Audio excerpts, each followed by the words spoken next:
snooze until your name's called. Winifred, are you okay to call roll when the time comes? Yeah. Yes, Hey, honey. as soon as Can you help me? order. I can't hear anything here. Hold on. As soon as you gave the Hi. order. Thank you. Who can't hear? Denise, was that your voice? I think that's Tammy, but we can hear you, Tammy. No, it's Sue Schumann. Oh, It's I'm Sue. sorry. I'm sorry, Sue. Hi, Sue.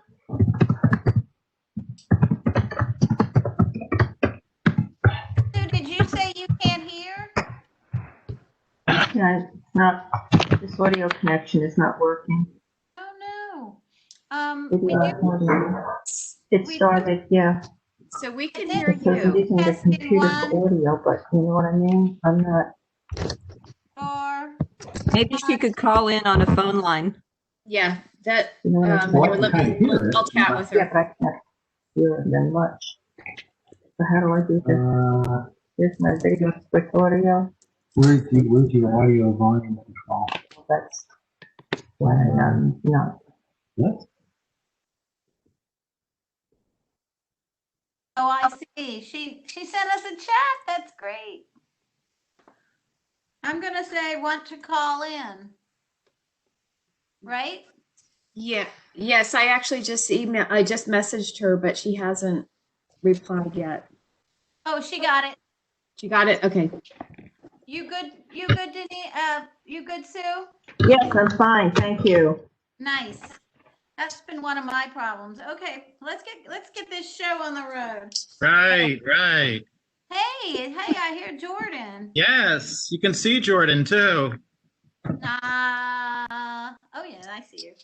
Okay, call to order to conduct this meeting wholly electronically and to effectuate both the emergency procedures authorized by FOIA and the emergency ordinance. This board needs to make certain findings and determinations for the record. It's a bit cumbersome, so I ask for your patience. Audibility of members' voices. First, because each member of this board is participating in this meeting from a separate location, we must verify that a quorum of members is participating, that each member's voice is clear and at an appropriate volume for all the other members. Accordingly, I'm going to conduct a roll call and ask each board member participating in this meeting to state your name and the location from which you are participating. I ask each of you pay close attention to ensure that you can hear each of your colleagues. Following this roll call,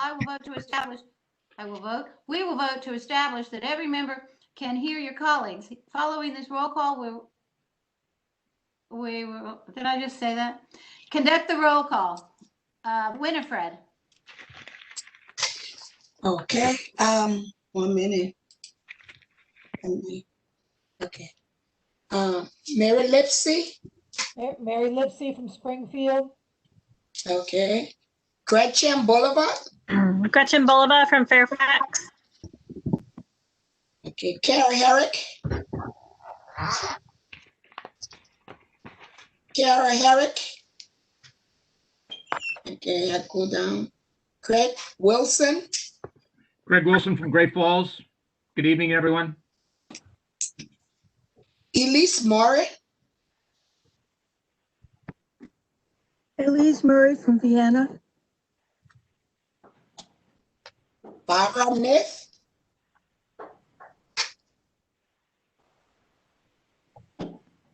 Barbara, you need to unmute yourself. Muted. Barbara Neff. Okay, I'll go down. Ann Stuntz. Barbara Nape is here from Reston. Okay. Ann Stuntz. I'm here, Anna-ish. Steve Sherman. Steve Sherman, Franconia. Phyllis Walker Ford. You're muted.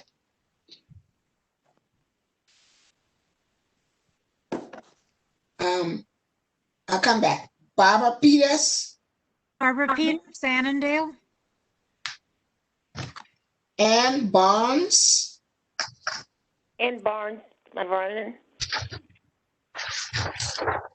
Sally Lyons. Sally Lyons in Colchester. Okay. Tammy Manarino. I'm here in Mount Vernon. All right.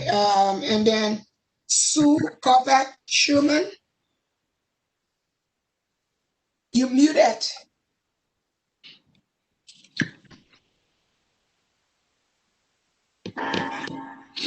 No, it shouldn't be now. I'm here. Yeah, can you say where you from? Where you calling from? Fairfax. Okay, thank you. Lynn Garvey Hodge. Lynn Garvey Hodge. Okay. Jordan Tenenbaum. Jordan Tannenbaum, Fairfax. Okay. Esther McCullough. Esther McCullough, Vernon. Cheryl Rapetti. Cheryl Rapetti in Centerville here. Robert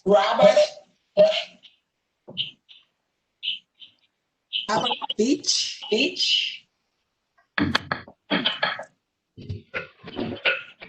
David Mayer. Mike.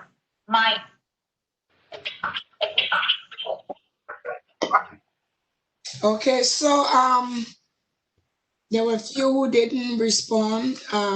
Phyllis Walker Ford. I know you here. Where you calling? Phyllis Ford, Clifton, Virginia. Okay. And there were, I think that's it so far. Thank you, Winifred. You're welcome.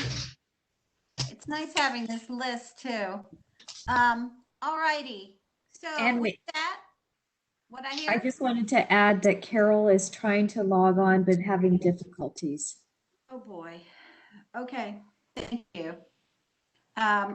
So next we will pass the virtual gavel to Jordan. I found one. Here you go. Oh, good. Got it. Wow. Yes, it was the closest to hand. Ouch.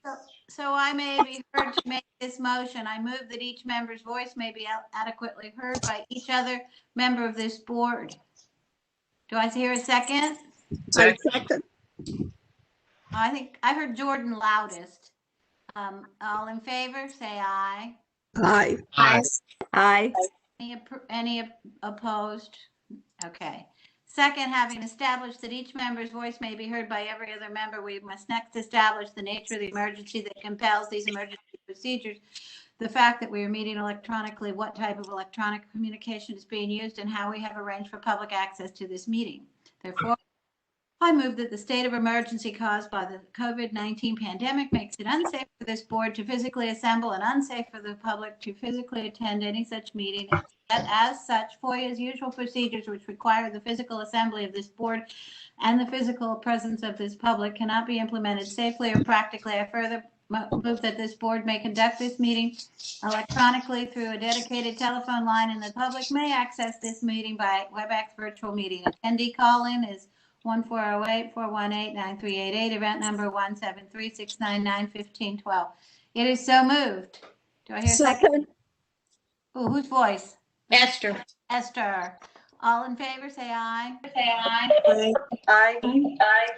Any opposed? Finally, it's next request. Getting some feedback. All that rest on today's agenda. State of emergency are necessary for continuity in Fairfax County government and/or statutorily required or necessary to continue operations on the discharge of this board's lawful purposes, duties, and responsibilities. It's so moved. Second, Esther. Thank you, Esther. Is all in favor? Aye. Aye. Ooh, who was that first? Might have been Tammy. All in favor, say aye. Aye. Aye. All right. Aye. Opposed? Okay. So give me the gavel. Jordan, hey. Oh, sorry. Having fun with it. Okay. There's no presentation today, right? We had a lengthy one last time. I apologize, but it was good to learn about it. Chairman's remarks. Oh, Now, this is just a procedural thing.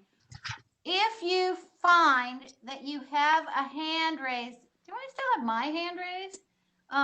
If you find that you have a hand raise option, yeah, look, I have it on mine. Can you see I have a hand raise in the top left corner? I don't know what you do with, do I have to like delete it? Well, anyway, I know some people have trouble getting a word in edgewise in this crowd, and it's harder, not in, I mean, it's hard on the best of times. I can never see anybody waving their arms around. But now, now that it's all virtual, it's even harder. So do speak up.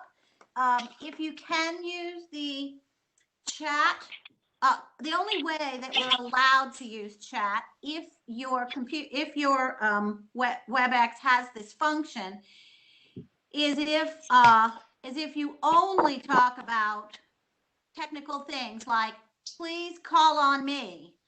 Don't say, I would like to talk about how awful this situation is. Ooh, I'm seeing an email from Lynn. Will you excuse me a minute? Let me just talk to Lynn. Oh, sorry to do that. Hi, Lynn.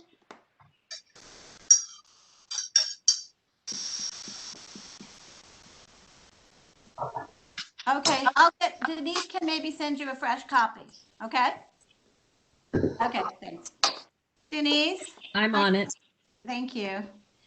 There was, I don't understand, but yes. Okay, good, that's done. So anyway, so going forward tonight, we can do like we've been doing, and you can make noise and wave your arms around, but of course we can't see everyone all at once. We do have, many of us have the chat function, and it makes a little red dot go on, so we can be watching that. And there is a raised hand, but I don't think it's very noticeable. Look, oh, Barbara Peters, you've got a raised hand on yours too. But I don't know. I kind of prefer chat because it's in chronological order usually, right? Right, Elise, I think. But I don't Yes, know. that was my thought. What? I don't know how to put my hand down. I haven't learned how to put mine down either, so nobody call on me. Oh, this is so.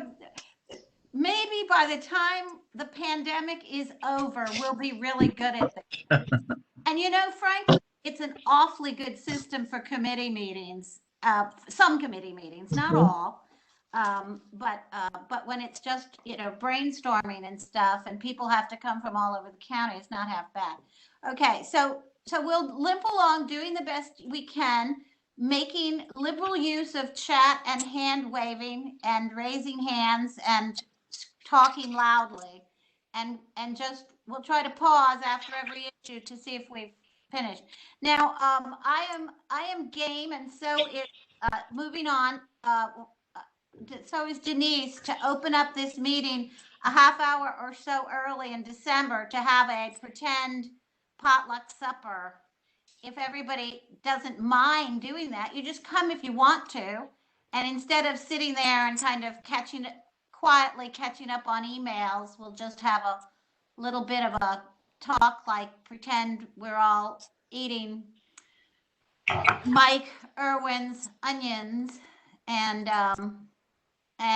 Steve's fried chicken, and what else is famous. But anyway, we won't have a real one, obviously. Are you okay with it? I'll just offer it, and if you don't want to come, just show up at 7. Is that all right? Nod your head. I don't need a vote. All right, thank you guys. Oh, good, Lynn got here. Hello.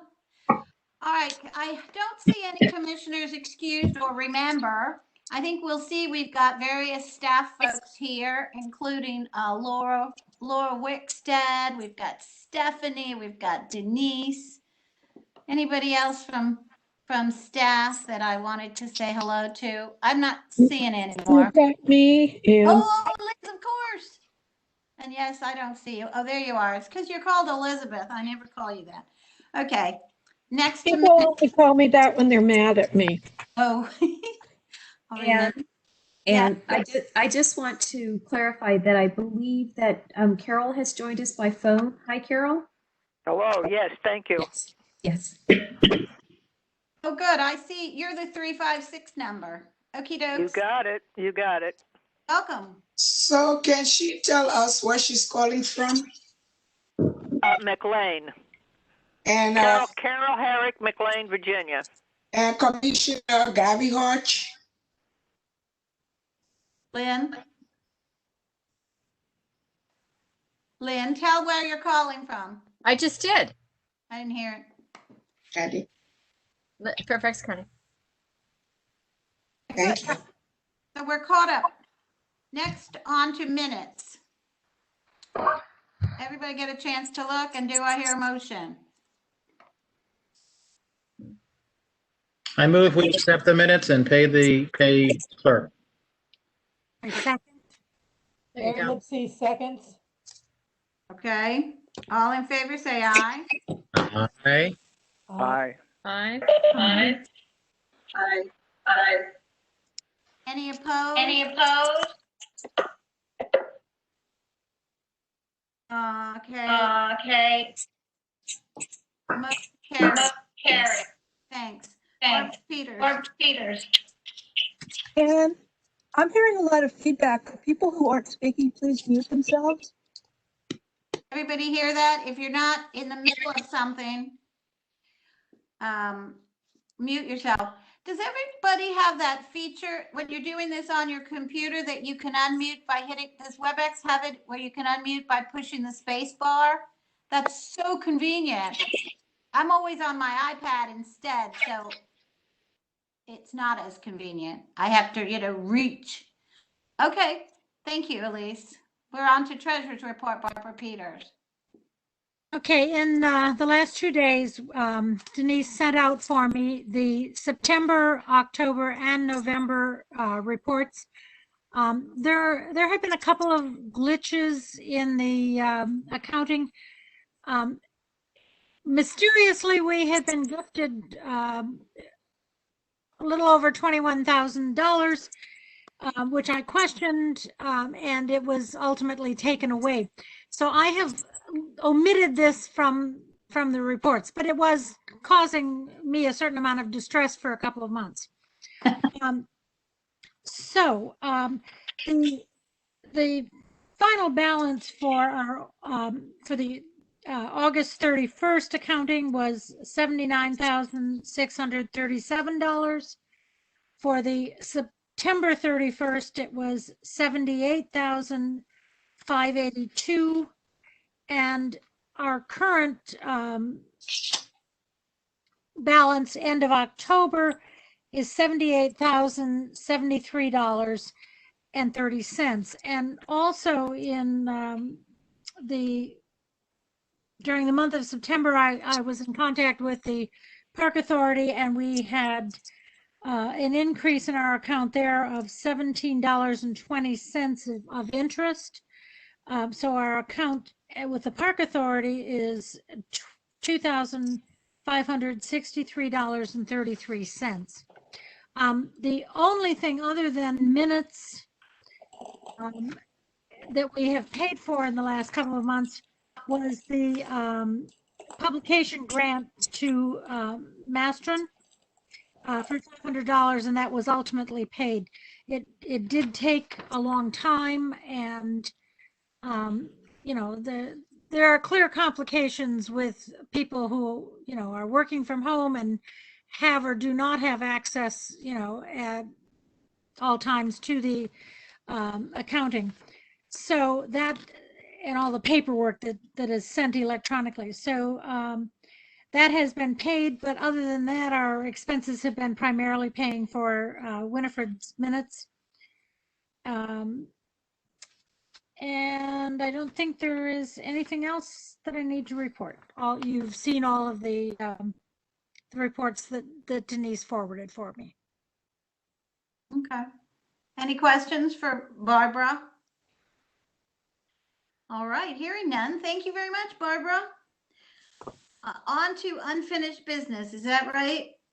Barbara Naif, 2 Barbaras in a row. Over to you. All right, good evening. This is the CNC report for this month.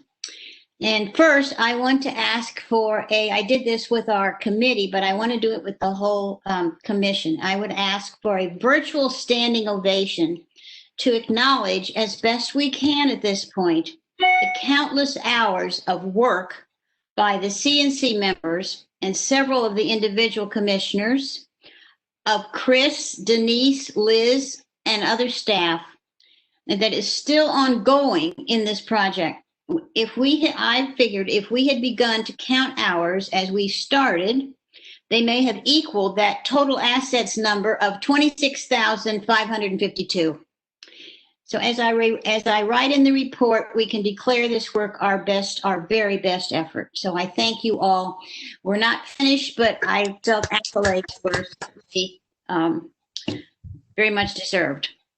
I say ongoing because content, formatting, and final numbers continue to change.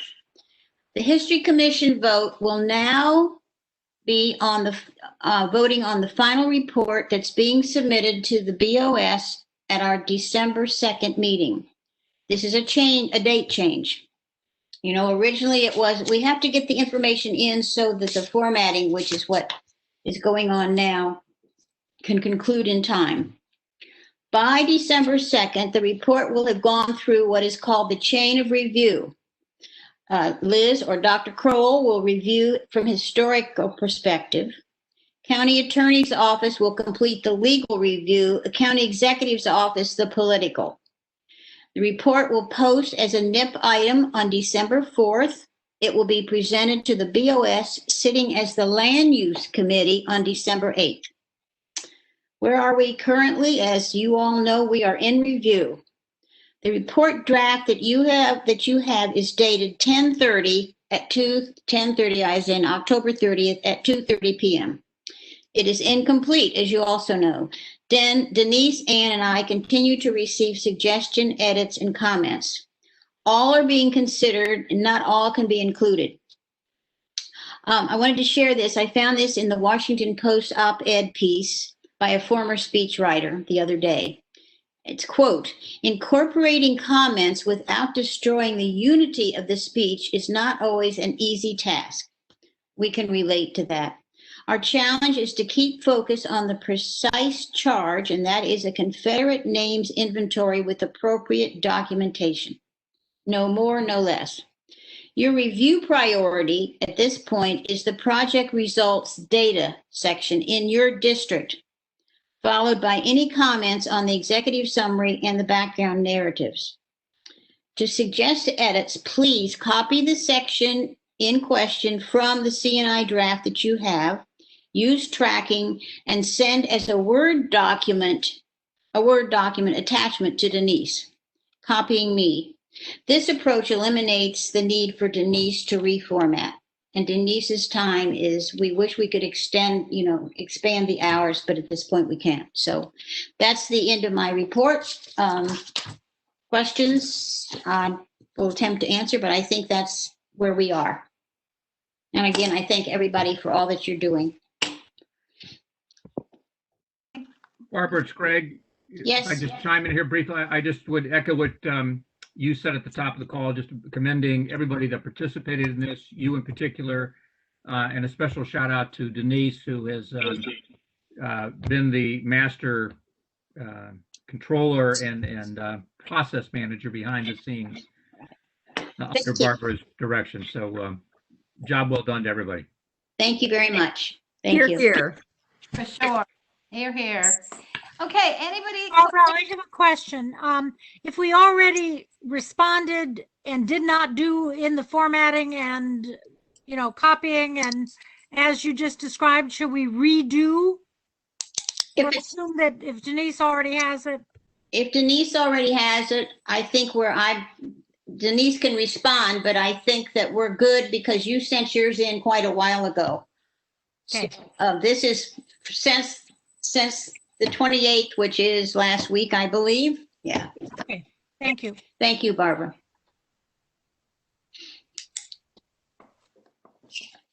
Anybody else? I don't see any hands up, but then again, I never do.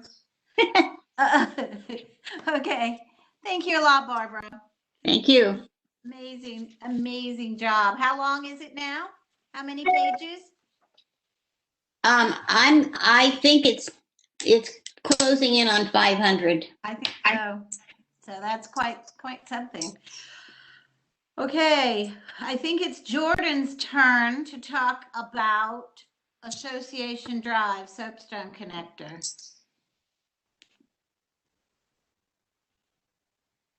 I don't hear you. Okay, sorry about that. We finally received the draft 4F report from the DOT for the new members of the commission. This is what they call a Section 106 case. It is a highway FHWA project in Reston, and it will have it will affect, and we believe adversely affect, a property which is called Association Drive, which is which is eligible for the National Register of Historic Places. And the FHWA was required to go through this review process as part of the National Historic Preservation Act, Section 106. They also, because they're a DOT agency, have to go through a process called 4F. It's 4F of the Department of Transportation Act. And that says that if there is any feasible and prudent alternative to taking land from a natural area, a park, or historic property, they have to go with that alternative, unless for some reason it's not feasible and prudent and feasible. So this has been going on for a long time, number of years. Initially, the FHWA did not feel that this area was eligible for the National Register, and spent a number of years working that through. Finally, the keeper of the National Register made a finding that it was, and that's dispositive. And that then kicked it into the 106 review process, the 4F process, and something that they call the NEPA process, the National Environmental Policy Act process. But the 4F is the most serious review because of the fact it's not as flexible as some of the other two. So we were hoping that that an alternative would be found that would be feasible and prudent, that would avoid having an adverse effect on this historic district. But I think all of us probably believed also that that would not be the case, and that we would that we'd come back around to the proposed alternative, which I believe is what happened. And so it was a draft report. I don't know whether Denise's office, Denise and her office have received, I'm assuming they have, and perhaps they will be commenting on it. I don't think that the game is over. This is just the next step. Again, not surprised, but in order to move forward, I would need what we will need, and I guess Bob Beach is not is Bob attending the meeting tonight? I guess not. We haven't seen him yet. Okay. I'm here. Oh, Bob. Okay, Bob. I need. Yeah, I hear you. I think we can hear you. What we need now is someone to evaluate about 8 or 9 alternatives. And I don't have the expertise to do this, to know if one of the other alternatives that would avoid the property, the historic property, are in fact feasible. And you're I'm hoping that you might be able to do that, or perhaps you know someone, if it's more of an highway engineering issue that might be able to help us out, or if anyone else knows someone that has that background. I think that is what we need to be able to come back and say, we've reviewed the draft, and here are the following questions we have about the preferred alternative. I think that's what's needed next. So, Bob, if you could help there, that would be great. We can make sure you get a copy of that. You send me the data, I can do that. Great. Thank you. Thank you. Thank you. Wonderful. Terrific. Thank you. Yes. So then that'll be, I will send it to you after the meeting this evening. And then we can talk further. I am not sure what the review period is on this. And you received a copy too. Do you recall? It says comments are due by Friday, November 27th. Okay, so we have some time. I'll make sure you get it. And Bob, when you finish the review, let's talk and include, I would say including Anne, of course, and Barbara too, who has been very much involved in this case, and anyone else to be involved for that matter. Sounds good. Will, if we need to write a letter between now and then, Jordan, we should Yeah. get, maybe we need to get the group to agree to that, to give us the authority to address the draft 4F letter. Okay. That would be a motion like we do all the time when we. Yes. All right. So I would move that well, in this case, it would be probably Bob and I would work that Bob Beach and Jordan Tannenbaum have the authority to prepare a response to the Federal Highway Administration on their proposed alternative for the Soapstone Drive project in Reston. For my signature? For your signature. Yes, Anne. Yep. I'll second that. Is that Tammy's voice? Yes. Yes. Okay, good. Any discussion, questions for Jordan before we vote? Okay, then, all in favor, say aye. Aye. Aye. Aye. And, opposed? Let us Aye. know. Any opposed? No. I have a question. A question for Winifred? Yeah, Commissioner Tannenbaum is the one making the motion, but the motion is for he and Commissioner Beach. So he making the motion for himself? Shouldn't it be somebody else? That's an interesting question. We don't have a parliamentarian. Anybody got an opinion? We to be perfectly careful, we could ask someone else to make the motion that Jordan just said. I see Greg offering. I'd be happy to move what Jordan just moved. There you go. Thank you. And so the second will be Tammy again. Is that all right? And then That was funny. and then we really have to make this up as we go. So now we will thank you, Winifred, for being careful for us. All in favor, say aye. Aye. Aye. Opposed? Aye. Opposed? Aye.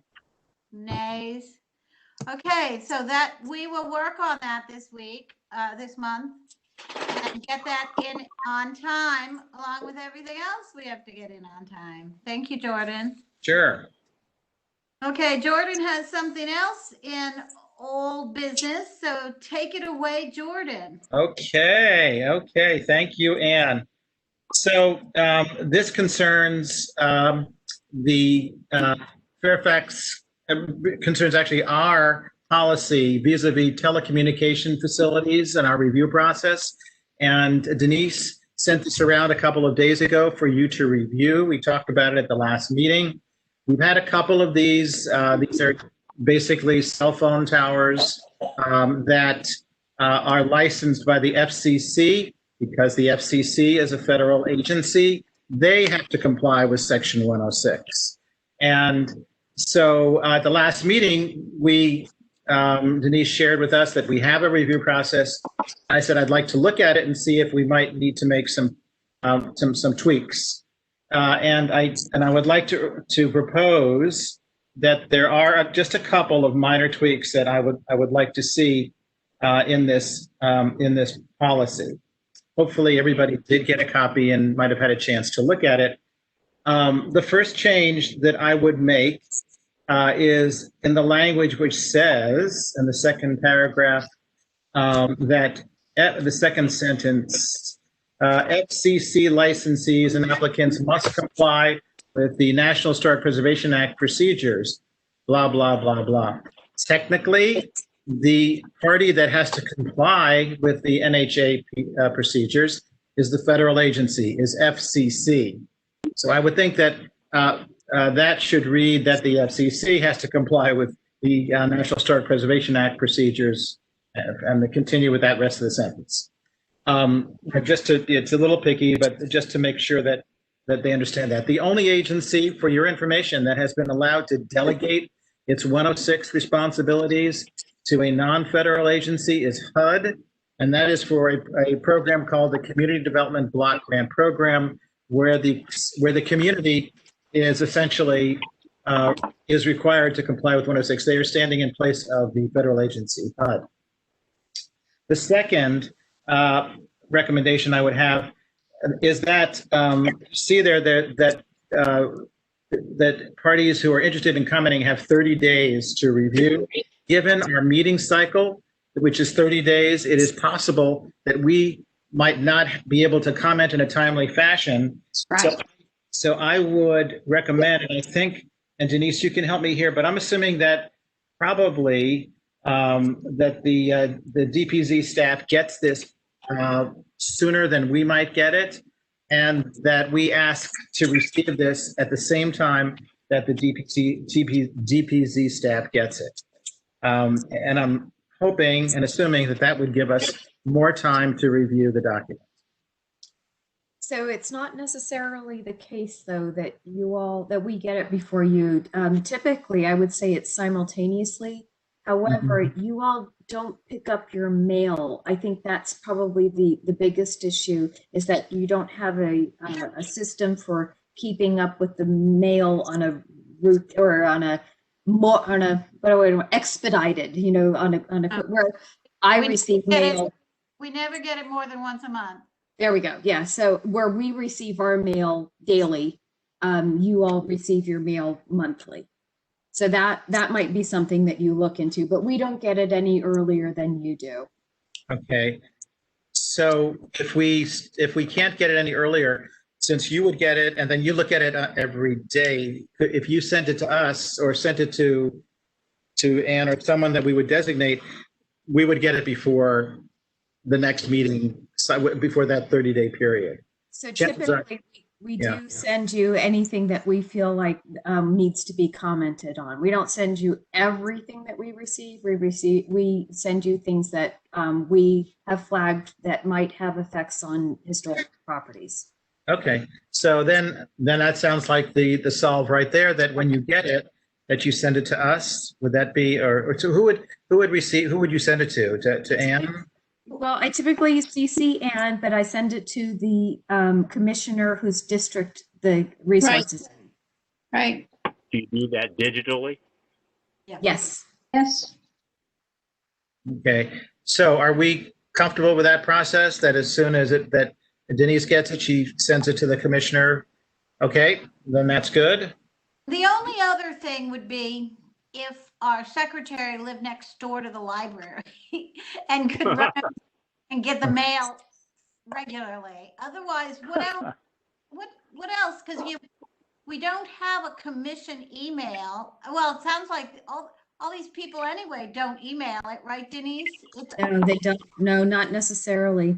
And it's they don't necessarily send it to the same place. That's the other odd thing, is that sometimes we had one come to the FOIA office and they didn't know what to do with it, and it made its way to me eventually. So there is that problem. It is tough with that 30-day clock and this haphazard system that seems to be, or actually lack of a system that seems to be in place for all these different addresses and stuff. Well, and back when I first started with the county and the park authority, Linda Blank and I tried to do something about this. We just hit a brick wall. So, I mean, we talked to different people, different groups, but we weren't successful. Well, thanks for that point of view. That's good to know. I mean, bad to know, but we won't try to do it again unless somebody's got some other method. And this is Laura Wickstead. So I drive almost every day between City of Fairfax and Kings Park. Is there somebody, sort of along that route? I'd be happy to make a detour and drop off the mail, or just as a courtesy. That's something I could do. Boy, that's nice. Where between the library and where? Kings Park. So I go Ooh. yeah, east toward the Beltway. Yeah, let's talk about that later. That's I can think of at least one person who's over in that vicinity. So thank you, Laura. We might take you up on it. I'd be happy to make a detour. It doesn't have to be, right along the route. But okay, just wanted to plant that seed. Sometimes it's very hit or miss. Sometimes we've got one piece of mail, and sometimes we've got 15 pieces of mail. I was going to say, I mean, if Laura has access to that mail, I mean, if she were to email somebody, I mean, we designated somebody, I mean, I'd be happy to go pick up mail more frequently if that was helpful, but I don't want to drive all the way out to Fairfax on a whim. That's right. We could, actually, the thing I do is I occasionally, when I remember, I go by and pick it up when I'm there for some other reason, which of course is never the case anymore. Yeah, that's a good idea. Thank you, Barbara, because we could just send an email and say, can you guys check, I'll be in Fairfax on Saturday. Can you check if we've got many pieces? Last month, I jumped through all these hoops to get up to Fairfax because I was certain it would be, for some reason, it would be a 15 piece of mail day, but it was a 1 piece of mail day.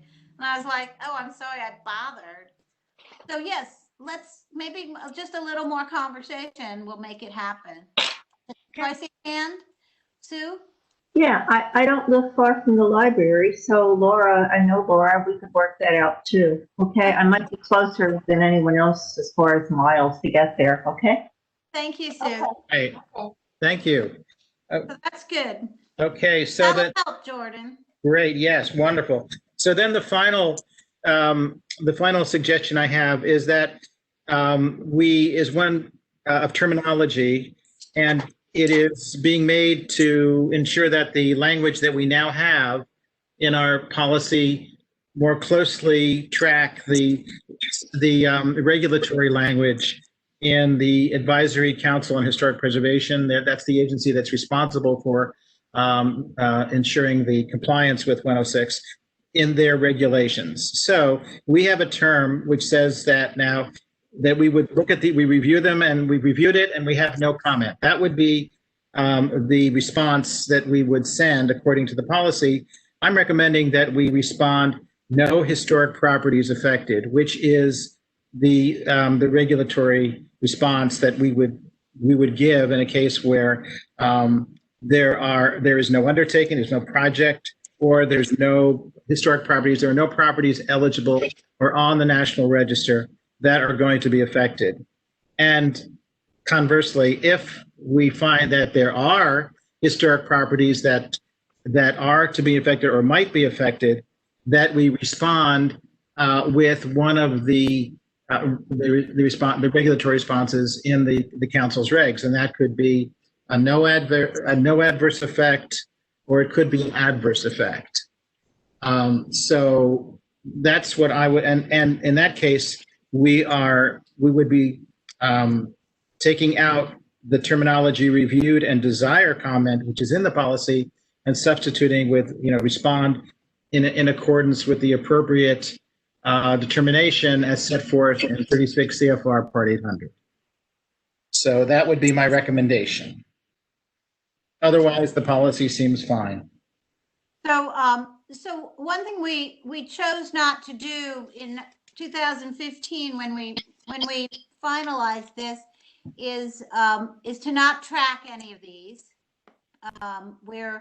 We are happy with the process of Steve's been, during this period, has been emailing out the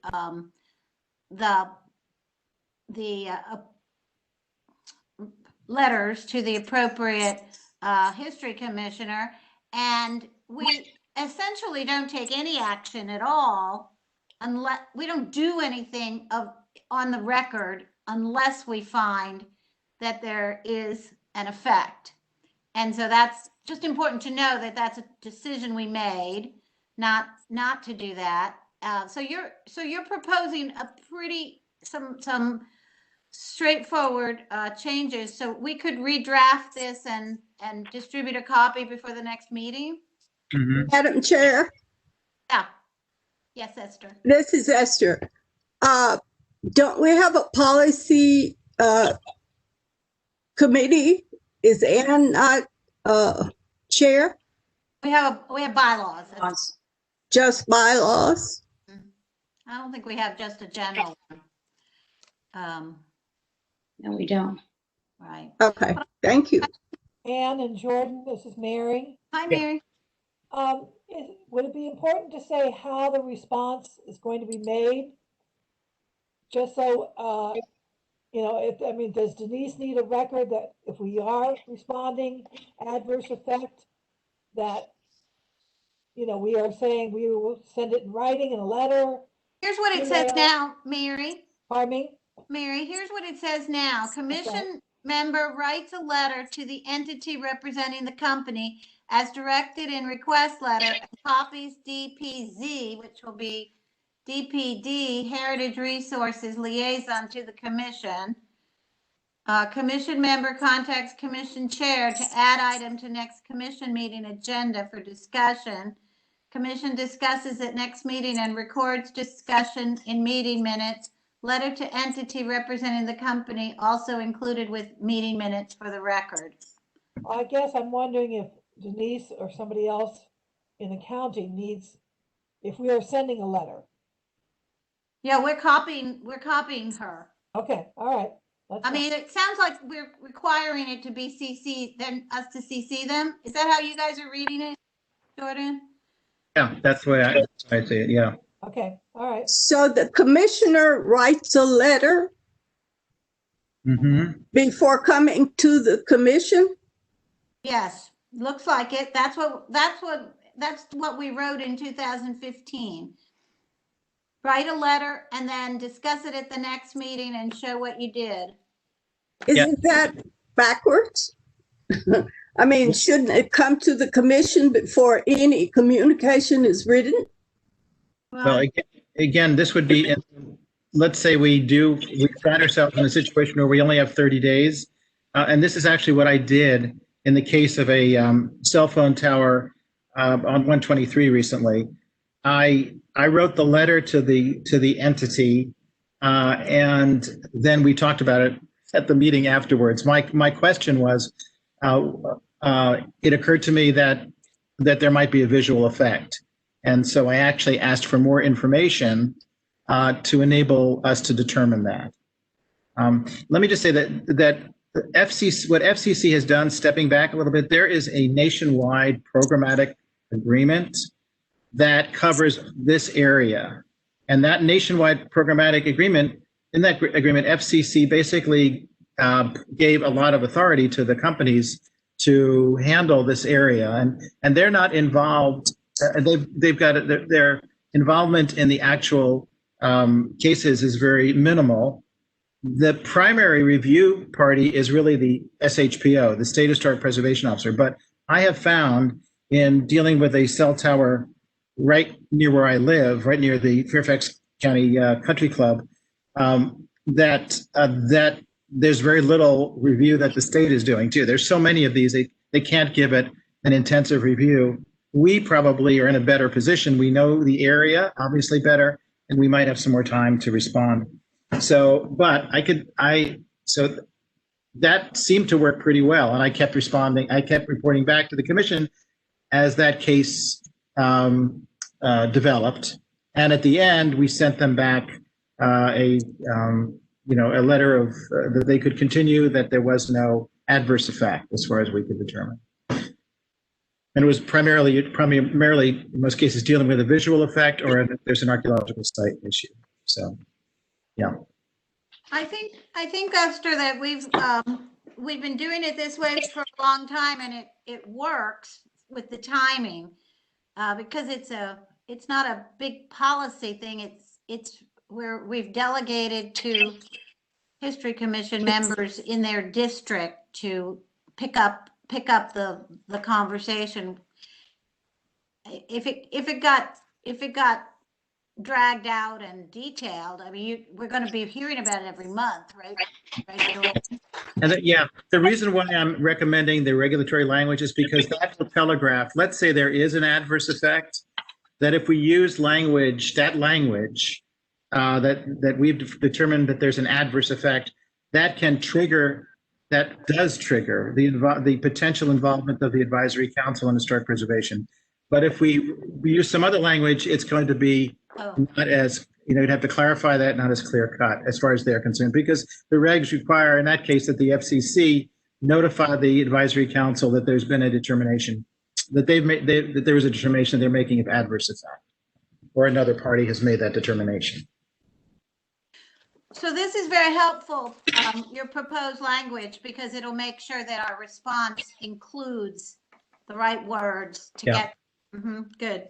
And we can use that letter for that monopole, the letter you wrote, and use some of that language we could even append some recommended language if you want, or a template.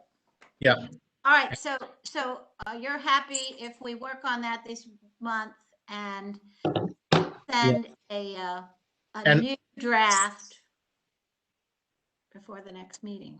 Yes, yes. And Winifred, for the minutes, don't hesitate to tell me what you need from me to make sure that you get all that right. It's technical, I understand that. I'm happy to help you with the minutes there. Okay, thank you. You bet. And you're the only one who can help, Jordan. Yeah, right. He's not the only one.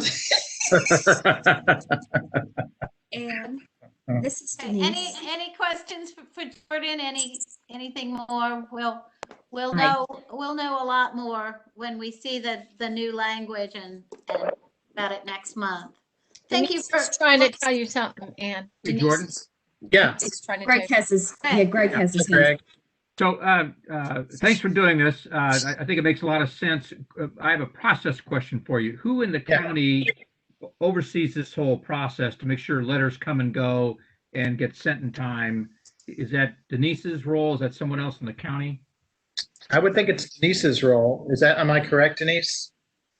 It depends on the question. I'm not quite following. Who's the process manager for all this, Denise? For all the communications towers.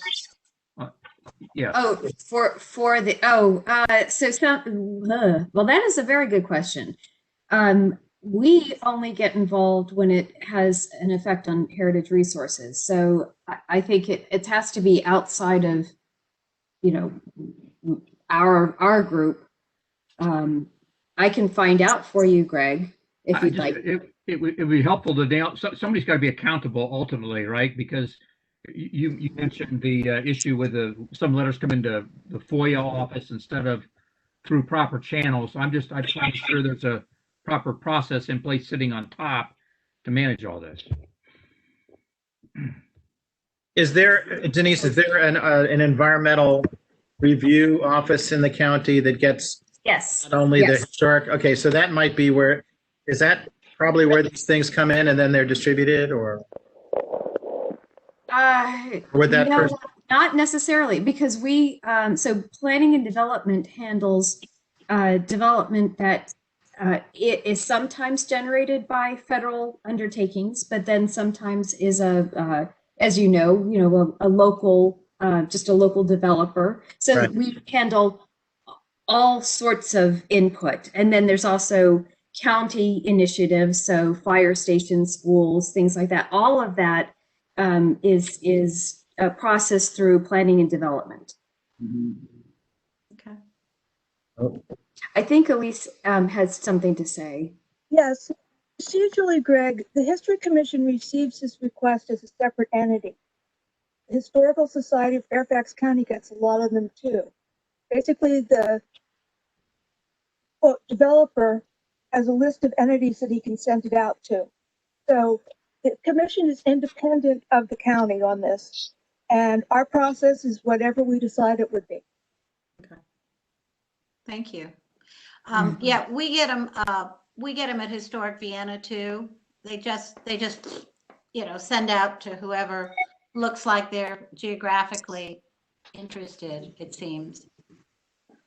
So, and just to clarify, you'd like me to redraft this, or to suggest a draft? Let's work together. I'm happy to do the work on the document itself. I can make a stab at it, but I didn't write everything down. Okay. We'll work together on it. Okay. So, Anne, I do, and this is Denise again. I do have one issue that I'd like to raise. Yeah. You all just adopted a policy for how you are consulting parties for the Section 106 process, and this would this is part of that larger umbrella, if you will. It's only the FCC's part, but it is part of that. So I would recommend having this policy conform to the policy that you've just adopted for consulting parties. The History Commission's role as a consulting party. So that would include writing this to CC the appropriate supervisors. Yes, that would be part of it. Denise, what else might be part of it too? I would have to go back and read the policy. I'm sorry, Jordan. I would, but okay. I just, it was not very long. It was a pretty succinct, but one was definitely CCing the supervisor whose district the project is in, and then also the chair. I remember that specifically. Yeah. Okay. And then routinely keeping them in communication with the Board of Supervisors. I believe it was mostly it had to do with the communication channels between the History Commission and the board. Okay. I think that's right. Thank you. Yeah. So we can go back and look at that and make sure that's consistent. Thanks a lot, Denise. Yeah. Okay. Anything else on that? Any hands waving around? People screaming, we can't hear them? No. Thanks a lot, Jordan. You bet. Over to you, Mary. I stuck the Civil War sponsorship issue in new business so that you can discuss it while we're fresh, and then we'll hit markers generally later on, if that's okay. That's fine. This is coming from Drew Gruber, who is the executive director of Civil War Trails, and looking for sponsorship of 6 particular markers which are on Park Authority property. Sponsorship entails $200 annually. I had lots of questions which I addressed to him. One was, who was the original people who paid for these markers, which he said was Virginia Tourism Corporation. I believe Visit Fairfax was part of that. Yeah, he said that, I mean, he said it probably wrong. It was Visit Fairfax got a grant, and with that grant, that's right. paid for it. Right. I asked about what formal agreement there would be if the History Commission could do this. His response was there would be no formal agreement necessary. He would just inform the property owner of where the marker is located, that there is a sponsorship, etc. And there's several other questions, just technical questions that I had for him. My question also then was, all right, if there are 6 Park Authority markers, if we were to sponsor them, what if a marker that's located on a shopping center or a church property or something like that were to come and say, well, we need help for sponsorship with Civil War Trails marker. So that was my intent. There are 29 on the list that you received. what I would like to do is to work up a series of questions besides the ones I gave to him in terms of with the county attorney. My understanding is we cannot, as a history commission, make any legal arrangements with anyone. Also the financing part of it as to whether that's something again that the history commission can do and set this in motion by the beginning of next year. I'm not saying that I'm going to rush through this in November and December. What I'm asking for the history commissioners to do is to please write up questions that you think we need to have the county attorney, our finance arrangement with the county, and anyone else, if we were to consider sponsoring these markers, which is a $200 fee a year. And hopefully by January 1 or January's meeting, you could get the questions to me before that, I would hope. Are there any questions? Yes. Oh, this is Carol. Go ahead. Yes. What are the 6 markers on the county property? I have them labeled in the list. Let me just go through here. Battle of Drainsville. That answered my question. Thank you. Okay. All right. There are 5 more, 5 or 6 more. This was very difficult for me to do because his list is very incomplete compared to the list that I have of Civil War trail markers. And with Patrick Lennon's list, with the historical marker database, Park Authority list, etc., this is what I've come up with that are scattered all over the county. Mary, do you know what sponsorship actually entails? You may have mentioned this last time. I'm sorry if I've forgotten, but what happens if we don't sponsor it? His thought is that the marker will be removed. Really? Yes. I mean, it seems really odd that we paid for these markers. I'm with you on that, yes. Cheryl, that's one of the obvious questions to the attorneys, wouldn't you think? Yeah, I would think. Imagine this private entity coming onto park property and removing something that the county believes it owns. You know, that's a big one. We have there's some other questions, Mary, that we've talked about with this crowd before. One was to try to understand before you kind of get to the lawyers, if there's any other things to consider. So the Park Authority won't pay it or can't pay it? We can't pay it. First of all, they will not come up with a contract. You know, they have a 1 or 2 page thing in their handout that talks about things. They won't do that. But it's hard enough to get the county, the Park Authority to do any kind of a subscription. This is a subscription that you have to agree to pay. You're paying it however far out. And we're just, I've been going back and forth with Drew Gruber on this for years. And he's talked to people in the director's office, and he's talked to me. And again, there's a lot of people I don't have any control over. But they were talking in terms of removing the existing markers from the stands. The Park Authority was going to put non-Civil War trails markers, but with the same data, the same information on the markers. But then Drew came back and wanted to do it for us, et cetera, et cetera. So it's all very complicated. But the problem is initially during the Civil War sesquicentennial, Visit Fairfax obtained this funding. At the time, Mitch Bowman was the representative with Civil War Trails. He was the executive director. The rules for their, their care and feeding were different.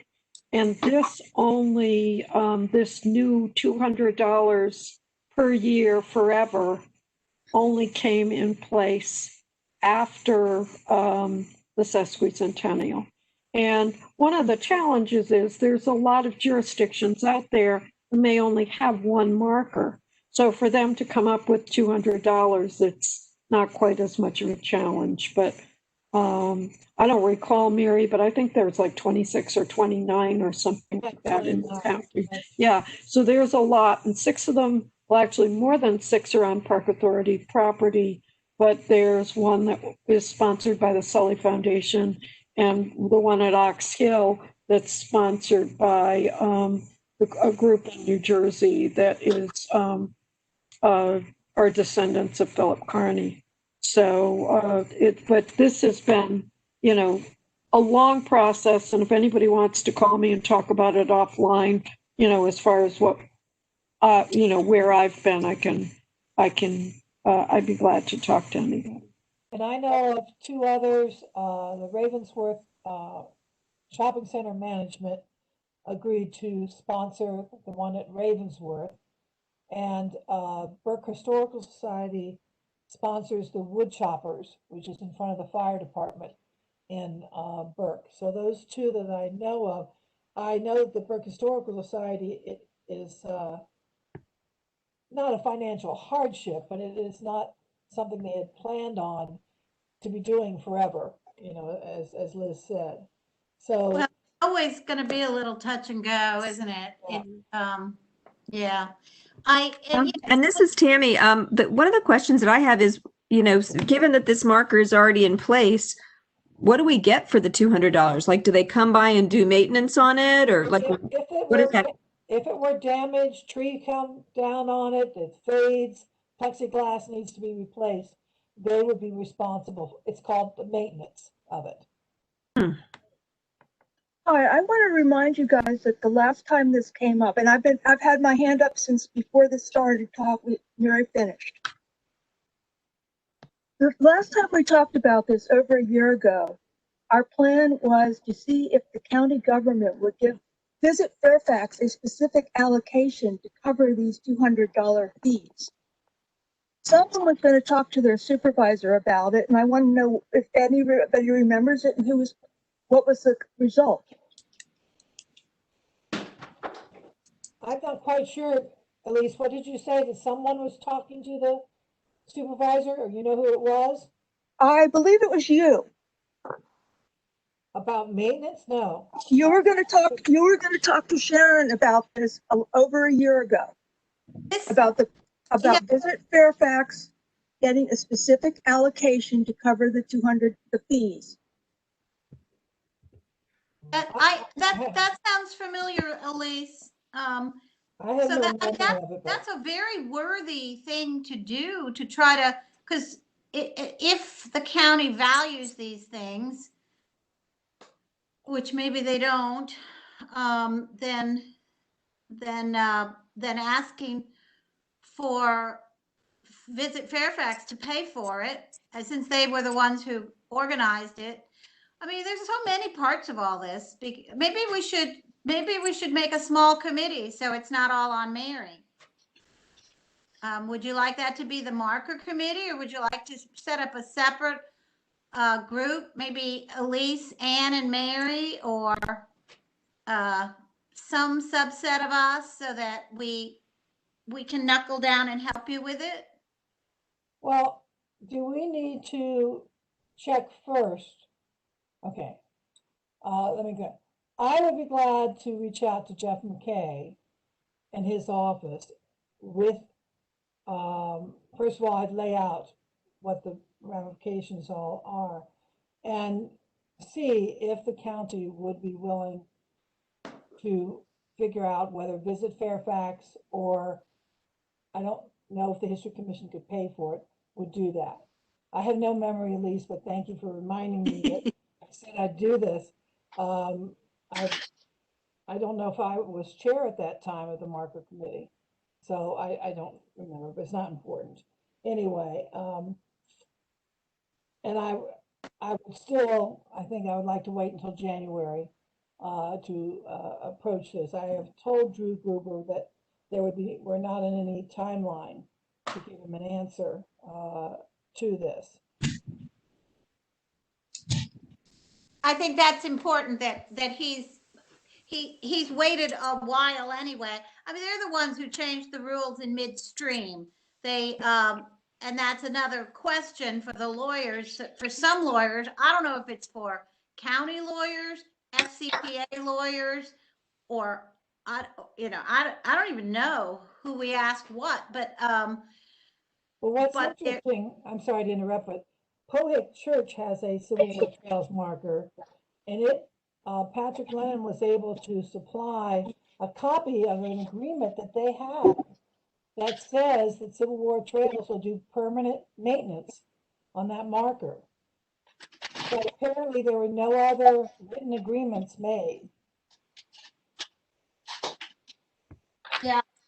So, excuse me for turning my back on you. I'm trying to get my charger plugged in. The okay, let's do. Ann, can I quickly just ask a question? Yes, please. So I know periodically from time to time we make donations to various things, but I'm curious, do we have a policy, or what are we setting a precedent by, in effect, we're just making a donation at the end of the day to a nonprofit organization?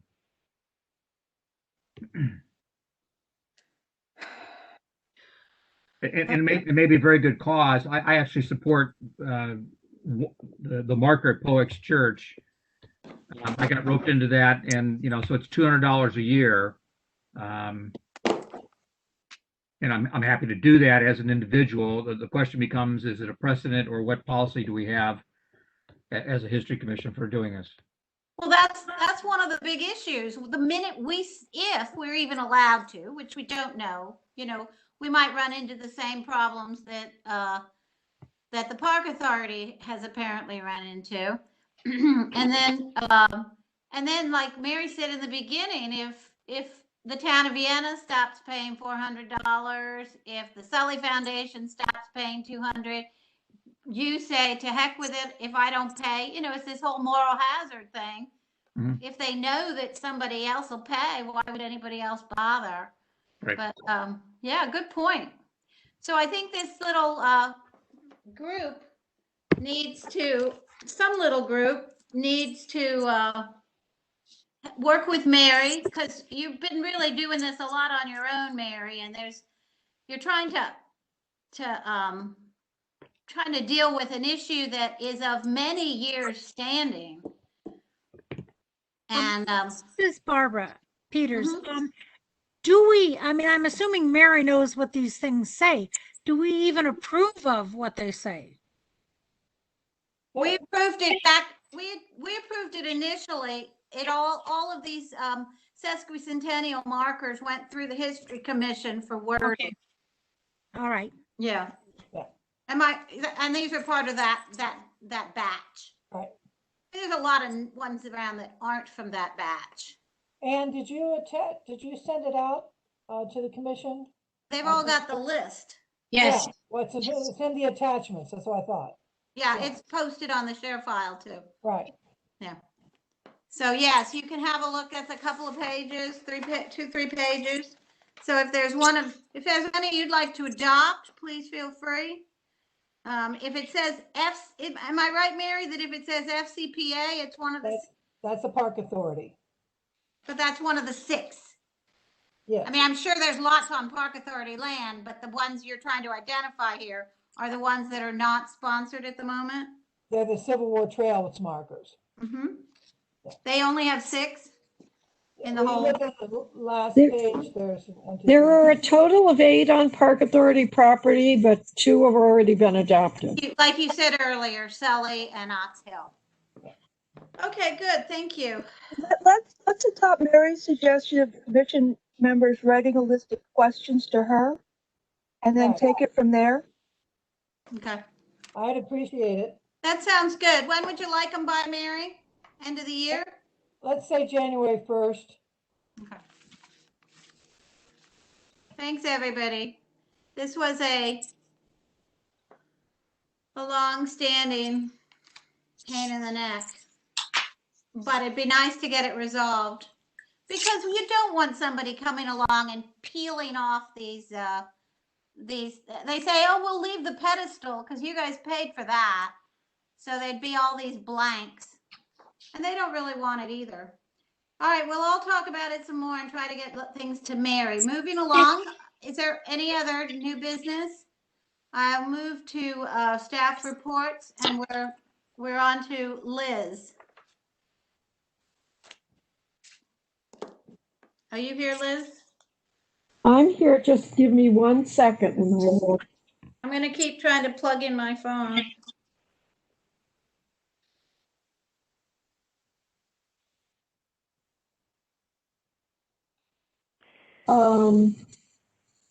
Well, I had a printed list that I was going to read from.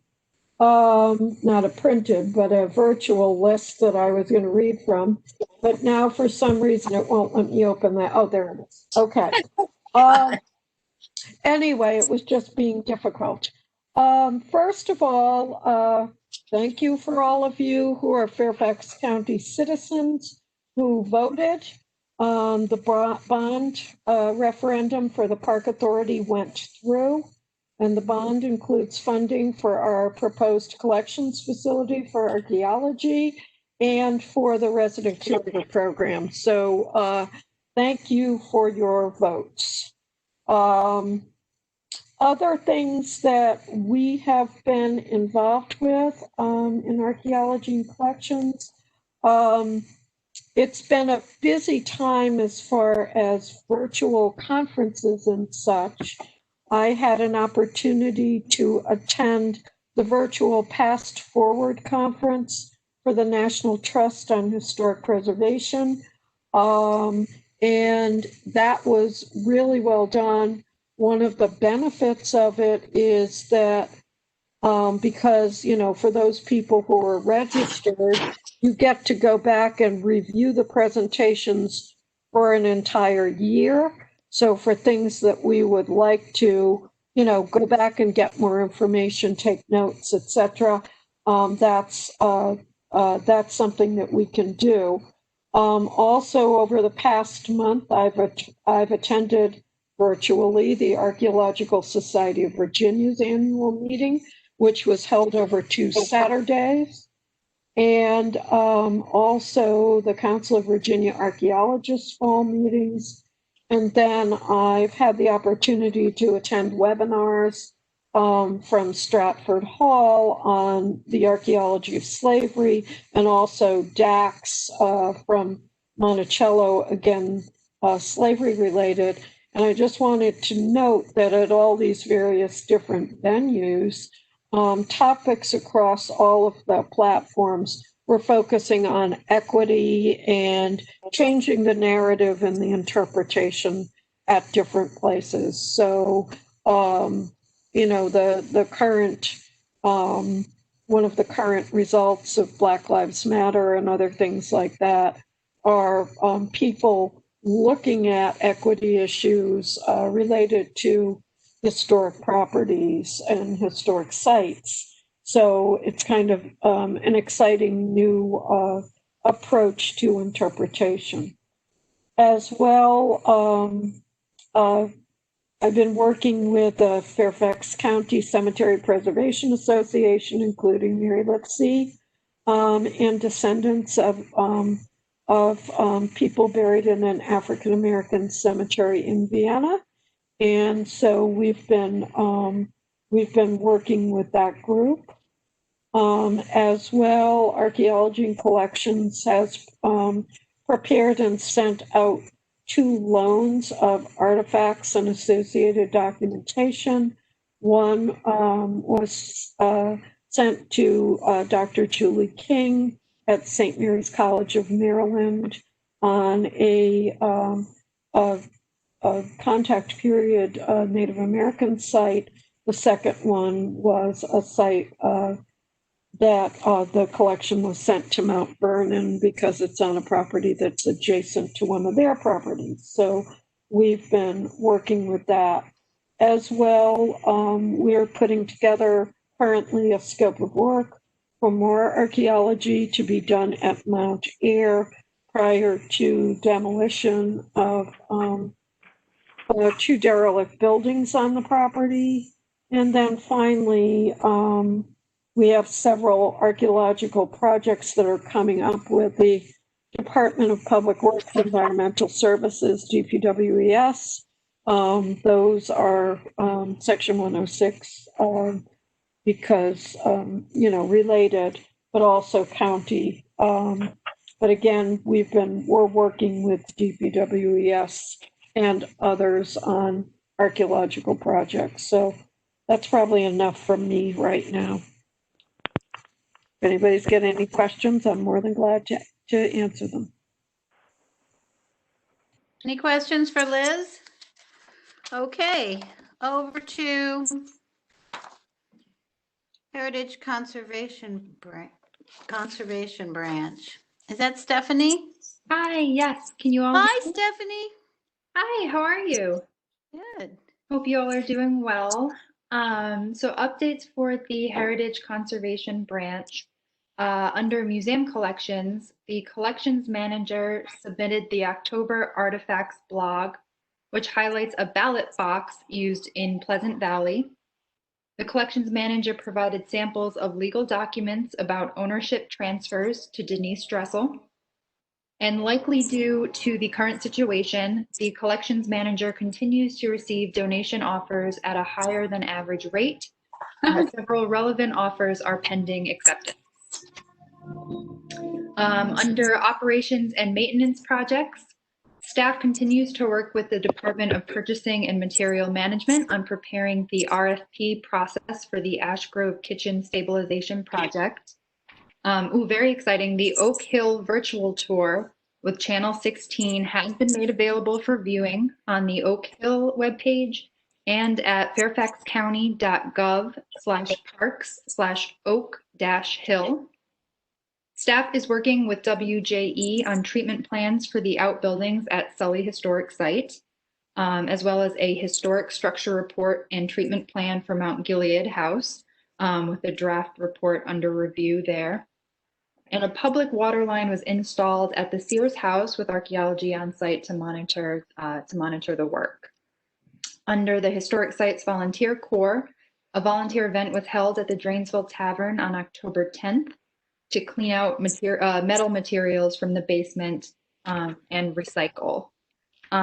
For resident actually, I see Bob Beach on the call here, so unless otherwise directed now, I will reserve the curator program updates for the committee reports. Are there any questions? That's okay. That's okay, thanks. Well, thank you. Any questions for Stephanie? Okay, hearing none. Thank you.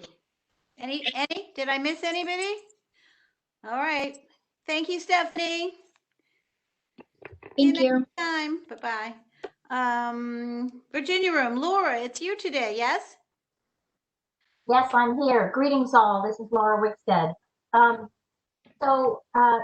Shall I follow up in terms of our discussion about the mail? I will be vigilant and check it and perhaps send an email to you, Anne, and Mr. Sherman, who's first name.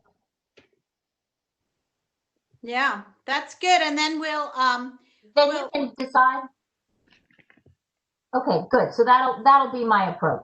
Thank you. Like Liz, I've attended some virtual conferences, the African American Historical and Genealogical Society annual conference, and I've attended several workshops about genealogy. I spoke to the McLean newcomers and neighbors group about genealogy.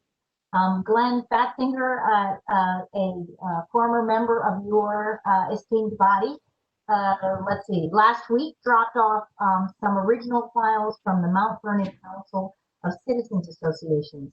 It seems that he is the sole surviving founding member. What's exciting about that is it includes some issues of the record, which was their periodical. And someone from the council had contacted me last, let's see, at the end of the summer, did we have any? And we don't, and now we do. Oh, so maybe I shouldn't have told you. Don't spill the beans because I don't remember quite what we have. So I'm going to look at that. But that's very exciting because we didn't have any of those, and now we do have some of those. I want to say thank you to Elise for helping me jumpstart the project to get the remaining funds for the digital film readers.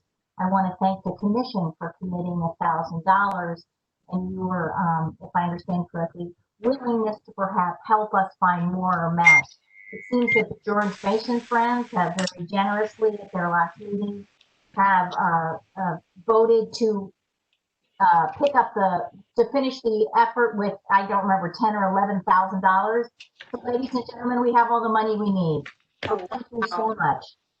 And I guess, Denise, I talked to you and Barbara Peters about how to move $1,000 from your world into my world. We can talk about that.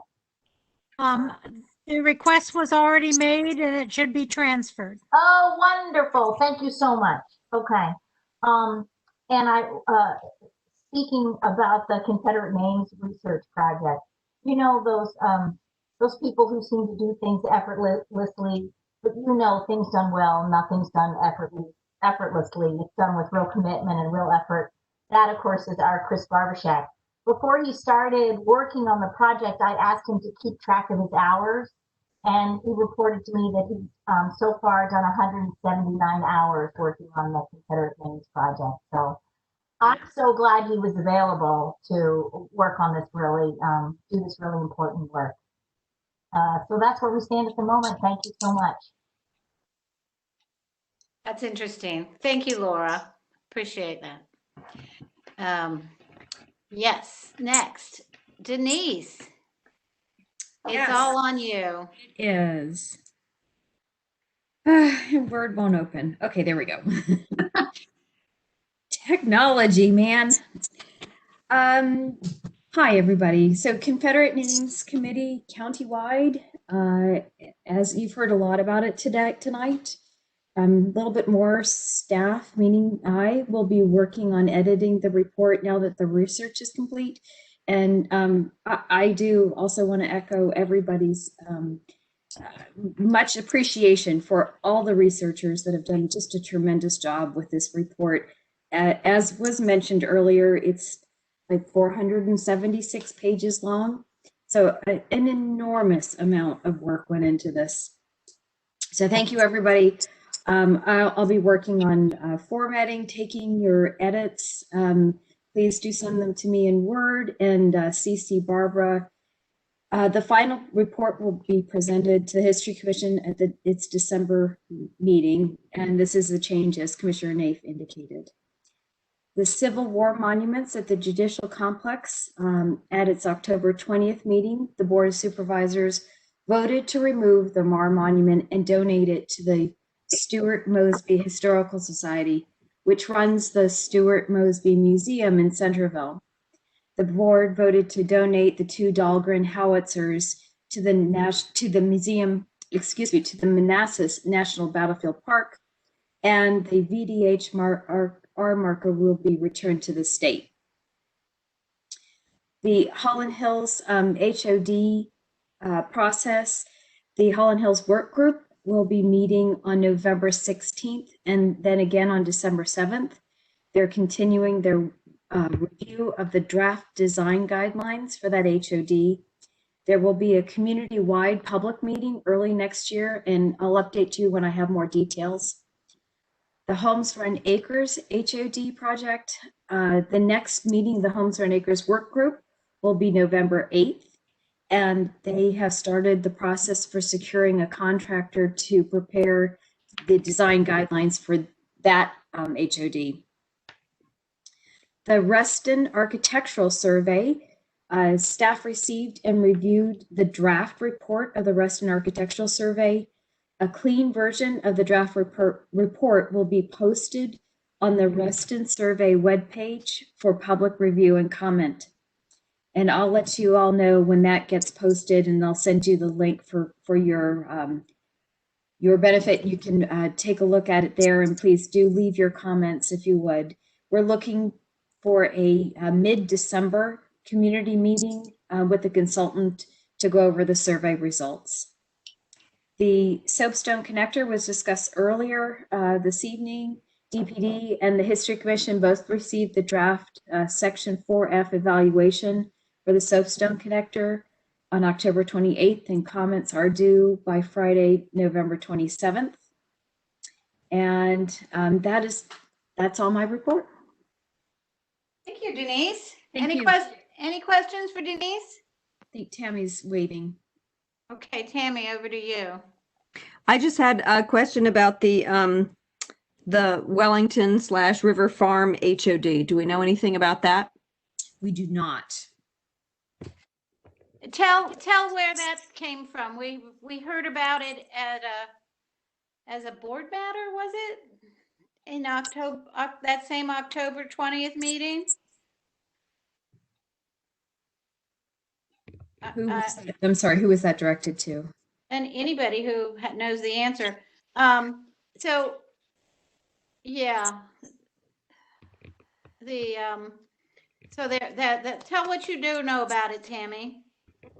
Oh, I just happened to see in Supervisor Stork newsletter that it was a board matter, and the board requested that there be an exploration of making River Farm a historic overlay district. That's all I know. I mean, Laura Arsenault, I think, is the person working on it, and I provided her some information, but I don't know like what the timeline is on it or anything like that.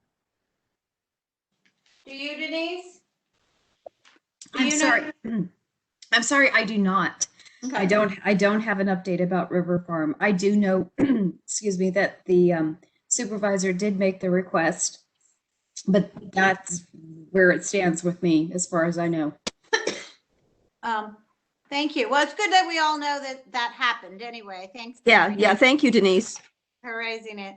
And thank you, Denise. And then the other interesting thing in that, and one other interesting thing was that the one at that board matter was also Supervisor Stork was talking about the I don't even know what you call it, the 250th of the United States, and the state of Virginia has established an entity, and our Gretchen is on it, I hear, to plan the state's approach to the 250th. Do you want to tell us about it someday, either today or next month? I think the first meeting isn't until the middle of this month. That's all I have is a save the date. So once I have the first meeting, I'm happy to share. Good. I think, we'll want to put our own committee together to support you in this effort, just like sesquicentennial and all that. Thank you. Right. Gretchen. All right. Any other questions or comments on Denise's report? Okay, thanks everybody. We'll head into committee reports. Carol Herrick, I put you first for nominating. Terrific. All righty. The nominating committee for this year consisted of Robert Beach, Phyllis Walker Ford, and myself. We're happy to announce the officers for 2021 of the History Commission. Chair, Cheryl Rapetti. Vice Chair, Lynn Garvey Hodge. Secretary, Steve Sherman. Treasurer, Barbara Peters. We worked very hard on this, and we thank everybody for stepping up to the plate to serve. And by our bylaws, we will vote on this at our December meeting, right? Right. Okay, thank you, Carol. Thank you, Bob, and thank you, Phyllis. That's a big job. It's nice to have that taken care of. And thank you to the new slate. You really should have had a longer conversation with all of us, right? But we'll support you any way we can. Any comments, questions on that? If not, let's move on to Elise's 3 reports: inventory, then budget, and annual report. Okay, we have an action item for tonight. We need to vote on the inventory nomination that was distributed to you last month. It is so I move that the History Commission add the S.T. Terrace Senior House / Briarwood Farmhouse to the inventory of historic sites. I second. Thank you, Barbara. Thank you, Elise. Is there any discussion? Then we'll call the question. I would like to ask a question. Okay. Is that farmhouse, they're developing all the way around it. Is it going to be preserved? Yes, that it is going to be preserved. Okay. Otherwise, we wouldn't be putting it on the inventory. Well, that was the developer paid for the nomination. Okay. They seem quite committed to it. It looks really nice if you drive by. You know, they've done a lot of renovation of it. So that's our hope. Not that it protects it in the long run, but the indications are good. Okay, thank you. Thank you. Good question. Anything else? Not for No, we're not seeing anything. The inventory committee is going to meet next week. So we will have something to report on it come December. Is that on the 10th? Yes. And yeah, that's what I think I wrote down. You've gotten email. You've gotten emails about it. Thank you. All right. So, shall we call the question, Elise? Oh, I'm sorry. I forgot we hadn't yet. Okay. So, all in favor of adding what I will call it by its short name, Briarwood, this 1915 nice little farmhouse, adding it to the inventory, please say aye. Aye. Aye. Ayes. Any nays? Any nays? Any abstentions? Okay, that motion carries. That's exciting. Thank you, Inventory Committee and Elise. Okay, moving on. I'm going to submit a much simplified budget request this year that basically says we spent this much last year and we're requesting this much for this year. And this much we're asking for this year is the usual $21,013. So I move that the History Commission request $21,013 for our annual contribution from the Board of Supervisors. Barbara Nave seconds. Thank you. Any questions or discussion? Hearing and seeing none. I'm looking. I hear nothing. I see nothing. So all in favor, say aye. You know nothing. Aye. Aye. Aye. Okay. Any opposed? Abstentions? The motion carries. Great. I will also provide to the History Commission one of the detailed spreadsheets that I prepare that's usually the basis for the budget so that we can do our own internal budgeting. And that'll come by January, hopefully in December. Things keep getting pushed off. Okay, great. We'll do our. Now I turn to the annual report. I did not receive anything from anybody in the last month except for one person who was concerned that she hadn't sent her stuff, but she had. So therefore, I'm naming names tonight. I need major pieces from Ann Stuntz, Bob Beach, Esther McCullough, and Carol Herrick. I will, however, go ahead for the next meeting and put together a draft of what I have already. But I would really appreciate it if you guys would comply. Thank you. That ends my report. Thank you, Elise. Okay, next is Mary Lipsey on Marker Committee. Marker Committee, we are continuing to see what we can do with proffers.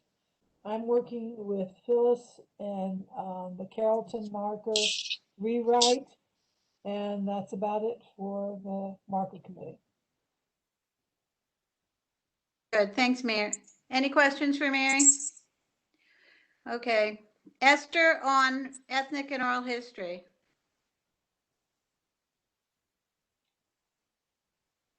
Thank you, Anne. The committee has a meeting coming up on the 19th.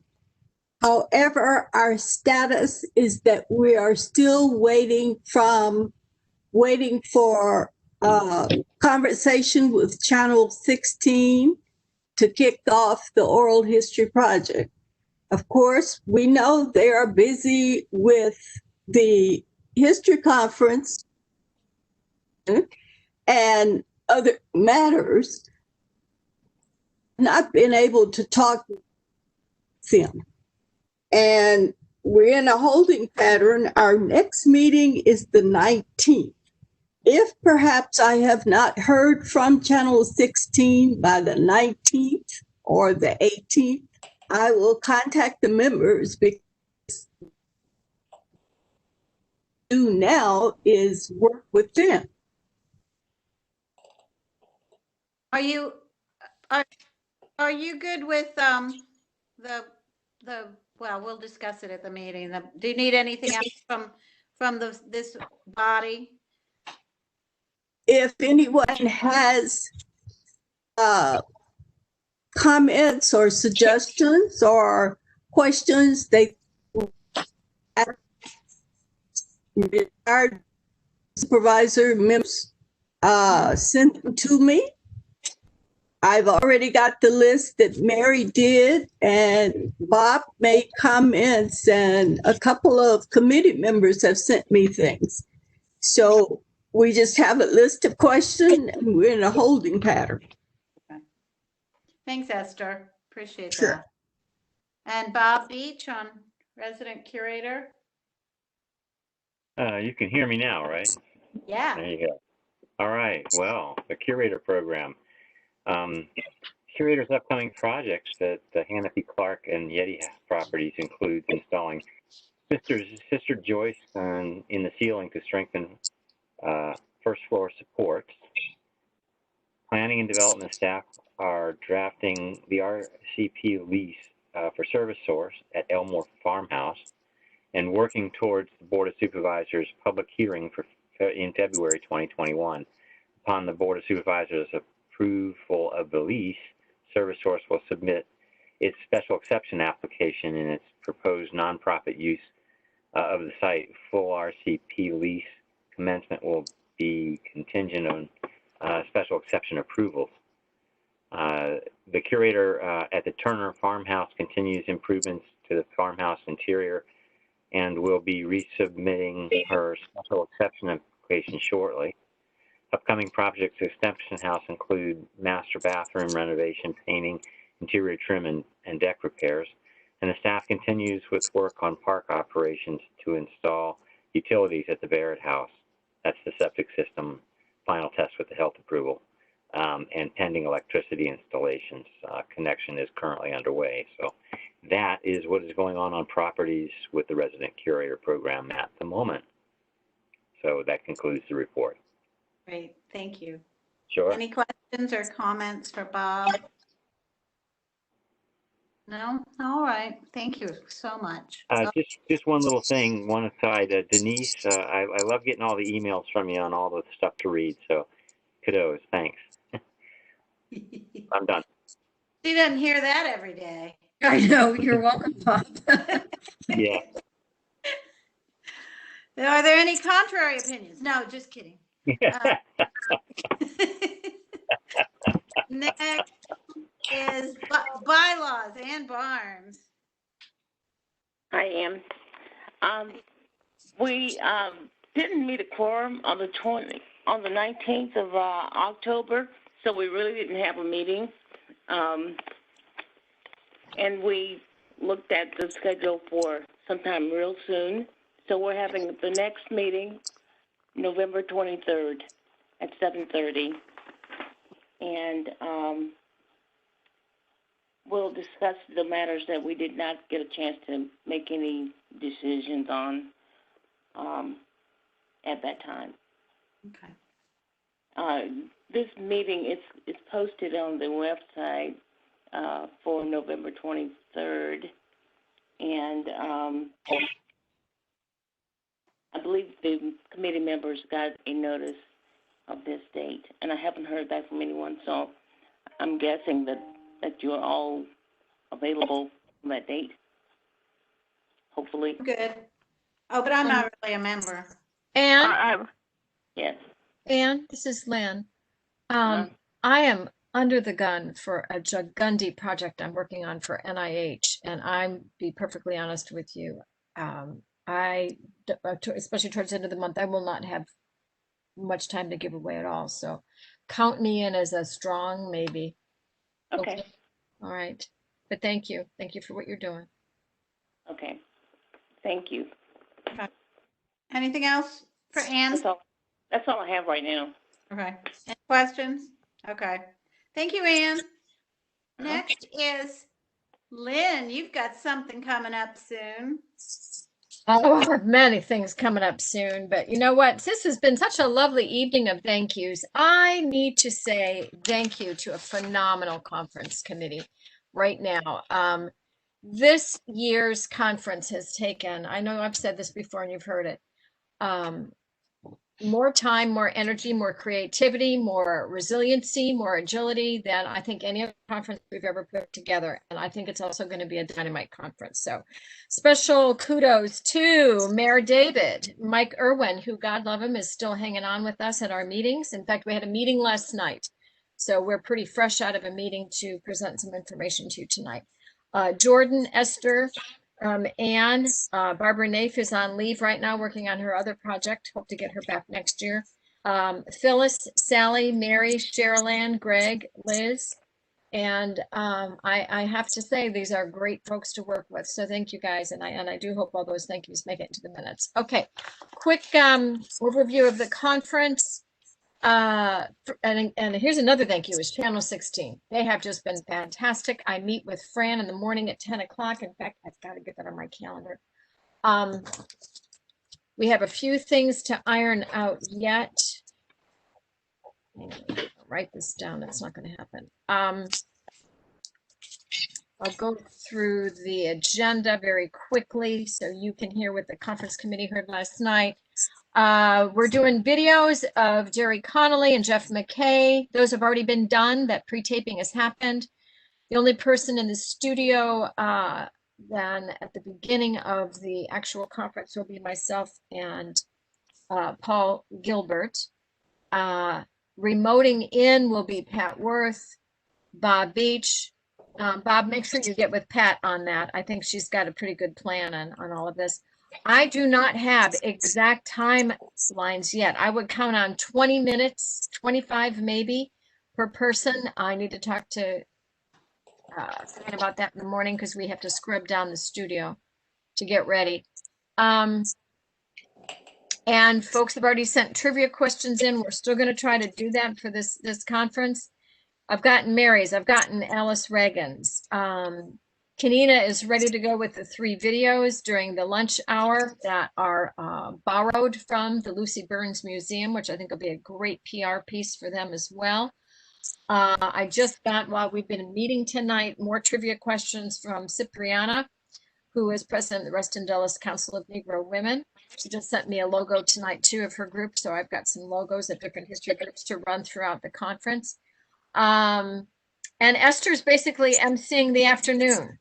So she'll be on the set with Cipriana and Dr. Thelma Daly, who is the past president of the Delta Sigma Theta National sorority. So a lot of amazing things going on. And Mary has also given me a piece of trivia about her little tiny piece in the afternoon. And at the very end, Mrs. Robert Walker will say thank you to everyone with her hope for the future. That will be the focus of the few words that she'll have to say at the very end. We're going to do evaluations. We're going to do it with a special email. Mike Irwin has secured us an email. We'll basically be asking people what they liked, what we can do differently, what they maybe would have liked to have seen done in a tighter fashion, because doing a Zoom conference may be part of the norm for the future. So we need to be prepared for that for 2021. And then anything else that people want to give us feedback about. Working with Fran for the studio setup. And I think you all got the email that said that the link for the county to go live stream had a typo in it. So make sure yours actually says Fairfax, www.fairfaxcounty.gov. A few other questions I have for Fran in the morning is to be sure whether or not we can keep track of how many people actually observe. You know, with Zoom, you can always see how many participants there are. I want to know we can do that too. And oh, here's a piece I neglected to remember at the beginning of the conference. Jerry Connolly and Jeff McKay will actually be announcing the award winners. All right. So I'm kind of blending both reports together here now. So that will not be a part of my kind of monologue as I kick off the day. And I think that will save us a little bit of time there. That being the case, I do need to have a couple of motions made. One, a motion for, and I think Jordan's still with us on this, $300 to be paid to the Friends of Historic Huntley in lieu of being paid directly to Toddy Carnes for her receipt of the Mayo Stunts Award. So I so move. can I hear a second? I'll second, Herrick. Okay, who said second? Carol? Carol. All right, Esther, hang on. We got another one to do yet. Okay. Any discussion about the monies that it'll be $300 since her video is under 30 minutes. And Lynn, I know you're going to have to pay for plaques too, aren't you? Yes, I am. Oh, what a segue. And I'd like to make a motion. I have a feeling there may be. I love you, man. We have a motion on the floor. We got to vote on the first one first. Right. Okay, so all in favor of the $300 for Toddy? Aye. The chair needs to carry that through. Yes. She's doing a great job. No. Should be you. It should be you, Ann. All in favor, say aye. Aye. Aye. Okay. All right. All right. Now, Jordan. Aye. Yeah. Okay. Yes, I can't wait to make a motion for the commission to pay for the special plaques that we're going to get for our awardees. And I believe if I estimated correctly, the cost will be somewhere around $209. Oh, bingo. That's just right on. Yes. And I think Barbara Peters already has that information. So that's your motion. Could I hear a second? Esther seconds. Yay. Any questions? All in favor, say aye. Aye. Opposed? Any abstentions? The motion carries. All right. Well, I think we're going to have a lot of fun with this. Each presenter is going to get a copy of Mary's book. It'll be hand autographed, Almost Forgotten Women, which I think is so perfect for this conference. So thank you, Mary, for that. This is just a wonderful group effort. And then the Turning Point Suffragist Memorial I picked up today. All the presenters will be wearing purple and white and gold sashes. So we'll have a real sense of continuity from speaker to speaker. So I'm getting pretty excited about it. Like I said, we've got some kinks to work out just yet with Fran, but they have been just fantastic. You talk about a professional group, they've been wonderful. So in terms of awards, I think we pretty much already know I've announced that before. There's 4 Distinguished Service Awards. The Schaus Village 50th Anniversary Committee is going to be getting a distinguished service. A gentleman named John Ryan, who helped spearhead that committee that was nominated by Carol Herrick. Thank you for that, Carol. Katrina Krempaski and Heather Bollinger are both getting Distinguished Service Awards. Greg Wilson nominated both of them for that, for all their good work that they have done in the county, and they have done some amazing, amazing work, and especially Katrina. Some of you remember when Katrina was in the role of Winifred years ago. So Winifred, get back. You could be having a lot of fun 15 years from now. So there are those 2, and then also, of course, Toddy Barnes is getting her award for the Huntley view shed video that she did, which is absolutely beautiful. If you go visit, that is the video that they used at the visitor center. So I don't think awards committee, we've got anything else? Anything else? Elise, you're on that committee. Greg, Jordan, Steve, Sherman, you're on that committee too. Anybody else want to chime in? Nope. Okay. We've had a good year. Question. Yes. Have we considered postage or delivery charges for any of the plaques since we're not in person? No, we really haven't. I suppose we could do a motion for that. I was going to kind of wait till it's done because I don't know how much it's going to cost. Inserted with the plaques too. Oh, but I'm glad you asked this question, Esther, because all the names of the awardees will be in the congressional record for the United States on that date. And Jerry Connolly has made sure that will happen. So when people get their plaques, they will also get that. So I don't know what that postage is going to be right now. Anybody want to give me some guidance on how to go about sort of planning for that? Oh God. You could do it and get reimbursed, I suppose. That's kind of what I thought I would do. Yeah, I can tell you, Lynn, I use the priority mail for my books, and it's $7 and something. Yeah, that's about what mine is when I send mine out too. So the plaques will be at least that, if not a little more, because they're bigger and a little heavier. Yeah. Okay, but then you need a motion to cover all of those expenses, not just, you can't just submit it for reimbursement. Give me some guidance. How do you want me to do it? Well, you still need to distribute the Wait a minute, one at a time. Let's hear from Barbara and Esther. It sounds like you got a good idea here too. Go ahead. In previous years, you have had a budget, an approved budget for the conference. Yes, that's correct. And that rather than the specific amount that was just in this motion for plaques, I mean, because I can't pay reimbursements if there has not been authorization. Mm-hmm. So if we've only approved the award, the exact amount of the bill for the plaques, I can't make any other payments. How many plaques are there? How many plaques are there? 5. Well, then why don't we make a motion that you will pay up to a certain amount? No more than. Barbara, is that functional? Yeah, that's fine. I mean, in the past, we've had like a $3,000 budget. Sure, exactly. I mean, obviously this year you don't have those same expenses for food and everything, but you've got to have something that's going to cover your expenses, or I can't pay reimbursements. Madam Chair.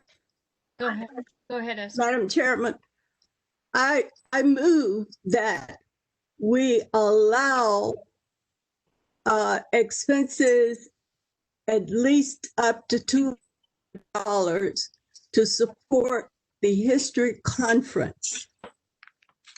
Well, the plaques are already at $209. I'm thinking maybe we ought to go, oh, well, wait a minute. We need a second and then discuss it. Go ahead. Let's have a second to that. Is there a second? I second it. I second. Okay. Lots of seconds. Okay, discussion. Can I make a suggestion? Lynn was going to give us information. Instead of doing that, why doesn't Lynn find out how much it will cost, and we can make a motion in December when she's incurred the cost, and do this piece by piece instead of I think that's what Barbara doesn't want us to do. I think that's what Barbara doesn't want us to do. Let me see if I can make this simple. Since we didn't have a budget and we know we're going to have, you know, the plaque costs and the postage costs, and I would imagine before it's said and done, there'll be others. Let me make a suggestion. I won't put this as a motion just yet because we're still in discussion from the last piece. What if I just made sort of a mini budget suggestion of $500 that whatever expenses need to come up in the next 2 to 3 weeks, we already know the plaques are XYZ. We know there's going to be postage involved. I actually think 500 would probably do it. I accept that in my motion as the maker of the motion. Yeah. Question from Mary, are there any honorariums for the speakers? No. Okay. Just asking. No, no. So are you suggesting then to wipe out the previous motion that was approved for the plaques? Or amend it? Oh. No, I'm accepting it as a part motion, a friendly motion to make the amount $500 instead of the 2 that I stated before. No, but I'm talking about, we already voted on the cost of the plaques. So is this inclusive of the cost of the plaques or in addition to the cost of the plaques? I would say my thinking was it would include the plaques. Now, Jordan made the motion. Let's go back and see if he's okay with that. Yes, I'm fine with it. Okay. Yeah. So we're unvoting that? We're, I think, amending it to be inclusive then of So Kurt can read what she has. That's a good idea. Good idea. That's okay with Ann. Okay by me.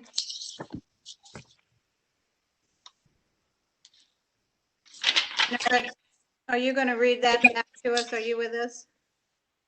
I was muted. Okay. A motion by Commissioner Tannenbaum, seconded by Commissioner McCullough. The History Commission approved up to $200 to cover expenses for expenses for the plaques. What I'm going to do, I'm going to say the motion was amended to increase the amount to $500 for plaques and other expenditures. Yeah, for plaques and other expenses. Yeah. We need to vote on that again. I think so. Yes. Somebody want to second it? I'm second. Okay. Any more question, discussion? All in favor, say aye. Aye. Aye. Aye. Pretty good. Aye. Any opposed? Any abstentions? Then the motion carries. Okay, what else, Lynn? Anybody got the numbers for a winning lottery ticket? You're on a roll. I guess. No, I'm just very grateful. It's been a nice way for all of this to kind of culminate. So, Madam Chair. Yeah. Will you make sure that Sue gets information about the history conference? I hope she has it already. I do. Okay. I do. Thank you. Yeah. I have to say, I'm so impressed that this is happening this year in this way. I'm very excited about it. You know, it was a really tough thing to do, but you guys rolled with it. It's very impressive. And I'd like to just publicly thank Lynn, our fearless leader, for again coming through with just a fantastic event, and the amount of time and attention she gives to this is extraordinary. So yes, Lynn, thank you. Appreciate it. Thank you. Well, you know, one of the gifts, and Tammy, as a newbie, and Sue, you as a newbie too, it's been just a peek into your own future. This is a committed committee. And we have learned to work well together, and not always do we agree, and not always do we see things eye to eye, but we've learned each other and have great respect for each other, and in our ability to do that, we get stuff done, which is also my hope for this great land. Yeah. We bring a good product to represent the History Commission. Yeah. And we're all really looking forward to it, you guys. Thank you. Okay. Thank you. Thank you, everybody. Mary Lipsey, cemetery preservation. Just a couple things. I know the county is working on our MOU and our marker agreement, so we can get the James Lee marker ordered. And I worked with 3 different DAR chapters in October over Columbus Day weekend on cemetery preservation. Have 2 scouts lining up Eagle Scout projects at cemeteries. So we are continuing work on preserving the cemeteries. Thank you. Any questions for Mary? Hey, Herrick, got anything Yeah. to report? Nothing to report on advocacy. Okay. Commission member report. Elise, you sent us a report in writing again. Right. I sent you my 3-month report in writing that you can read at your leisure. You can see there are a gazillion Lorton items. I want to go on from that to say that I also attended the National Trust Conference virtually because the ARB's upgraded forum membership. And I attended along with staff, County Archaeology, Liz and Amy, and somebody else. Oh, Rachel from the Rachel from the ARB, and somebody else that I don't know. I found an excellent conference, and I'm looking forward to going back to the recorded sessions to look at them. We also recorded the chats, which were just really, they used them very effectively to provide links and information, ask panelists questions, and also individuals offered comments and advice. I'm to that. That ends my ARB report. I serve on your behalf on the 2 work groups for the potential Holland Hills, for the potential historic overlay districts. And I don't intend to do this in report every month, but I did want to talk to you a little about where we are and how we've gotten started. Holland Hills was on hiatus until October. And when we started, the agenda primarily consisted of potential draft guidelines with the consultants who are also working on the draft guidelines for the entire county, HT traceries. They reviewed the updated map of potential and contributing structures, and we discussed one contributing structure, whether one structure is contributing that has a controversial roof addition. But the most interesting thing in the meeting was that basically everybody had forgotten how the historical overlay district and their design review process would work. The session with AHT traceries was kind of contentious. And as a result, at the next meeting, we had a discussion of legal concerns with one of the county staff, attorney's staff, and we had a discussion about the Architecture Review Board process versus Civic Association Review Committee process. And that was consisted of Laura Arsenault and Chris Daniel, the vice chair of the Architecture Review Board, discussing things back and forth. And Chris is a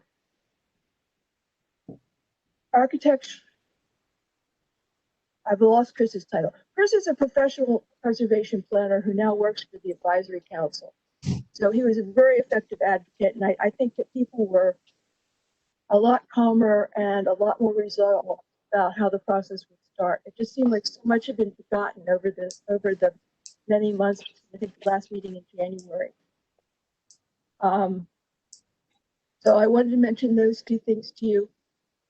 At Homes for an Acre, we did get started in September, and it's also a situation where we have citizens and just one member from the History Commission and 2 members from the Architectural Review Board.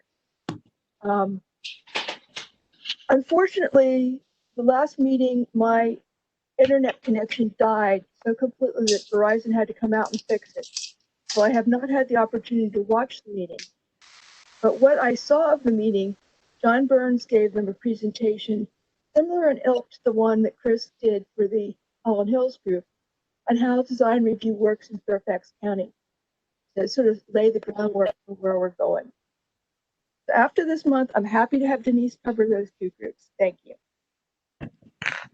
Thank you. That's good to know more about. All right. Website, Cheryl.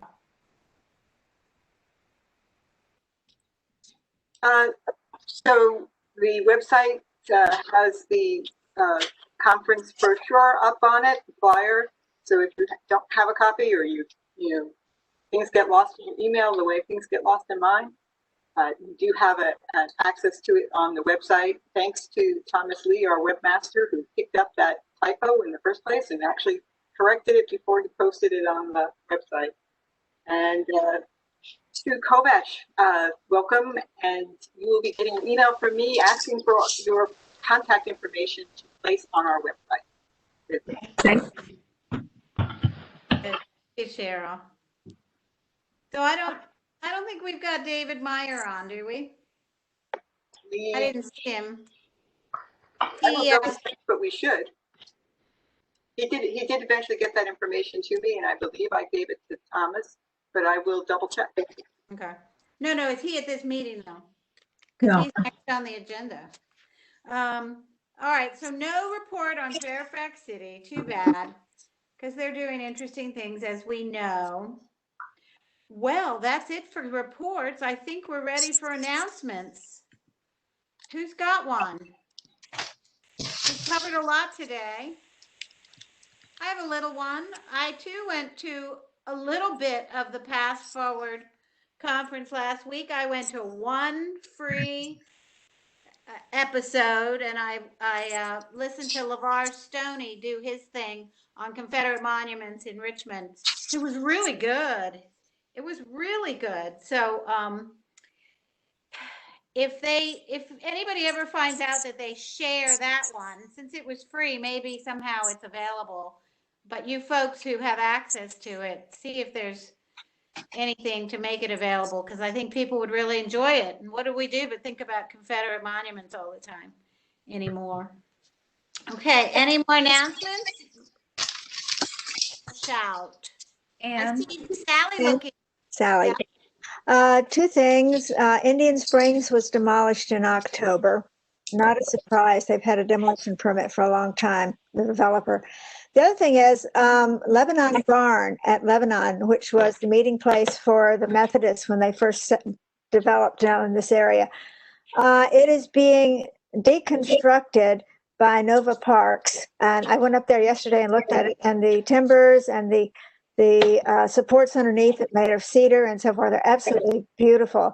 So I called Paul Gilbert, and head of Nova Parks, and he said that it is being deconstructed and will be reconstructed as I had hoped, but unfortunately not here, but in West Virginia. Oh.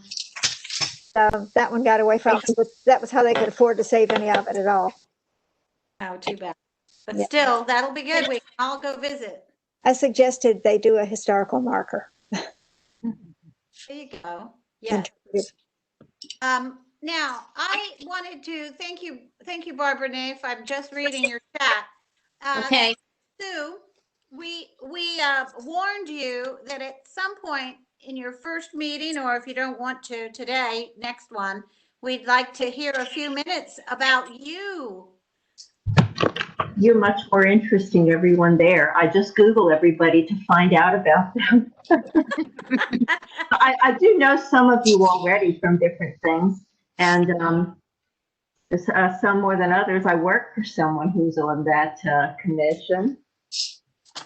I wanted to just say that I'm thrilled to be here and I hope I contribute in a positive way to some of the things that you're doing. And I've lived here in Providence District off and on since 1976.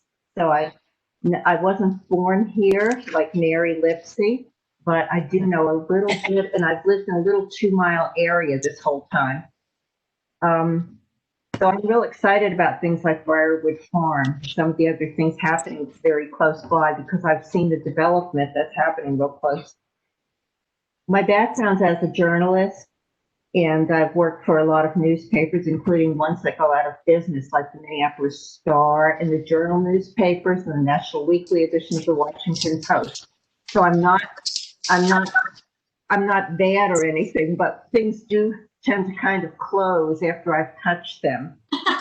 We're not going to say that. I have a certificate in public history and historic preservation, and I went back and got that after I had done some freelancing after I stopped working for newspapers. And I'm working for Gretchen on the Murray Dick Fawcett House in Alexandria, and also I'm on the research team for the Freedom House Museum that we're doing there. So I'm real excited to be able to extend that into this little neck of the woods. And like some of you there, I have a book coming out on Mantua, Virginia. Oh, nice. You who have this Arcadia Publishing thing, imagine me right now, look, my papers, my house. This is going to be my life for the next several weeks, besides work. So thank you very much for welcoming me, and I hope to contribute a lot. Thank you. Yeah. Thank you so much. Thank you. Thank you. Yay, welcome. Thanks. Yes, yes. Okay, good. I have we'll all enjoy getting to know you and figuring out where you want to slot in terms of committees. I have some ideas and I'm observing. Thank you. Good. All right. Anything else in terms of announcements? I see Barbara Nafe waving her arm around.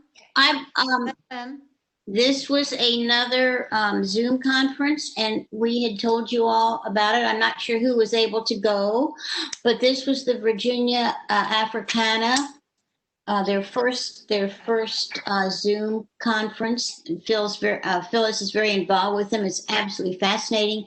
And Phyllis, I want to check if you're still with us. I think you can still contact them online.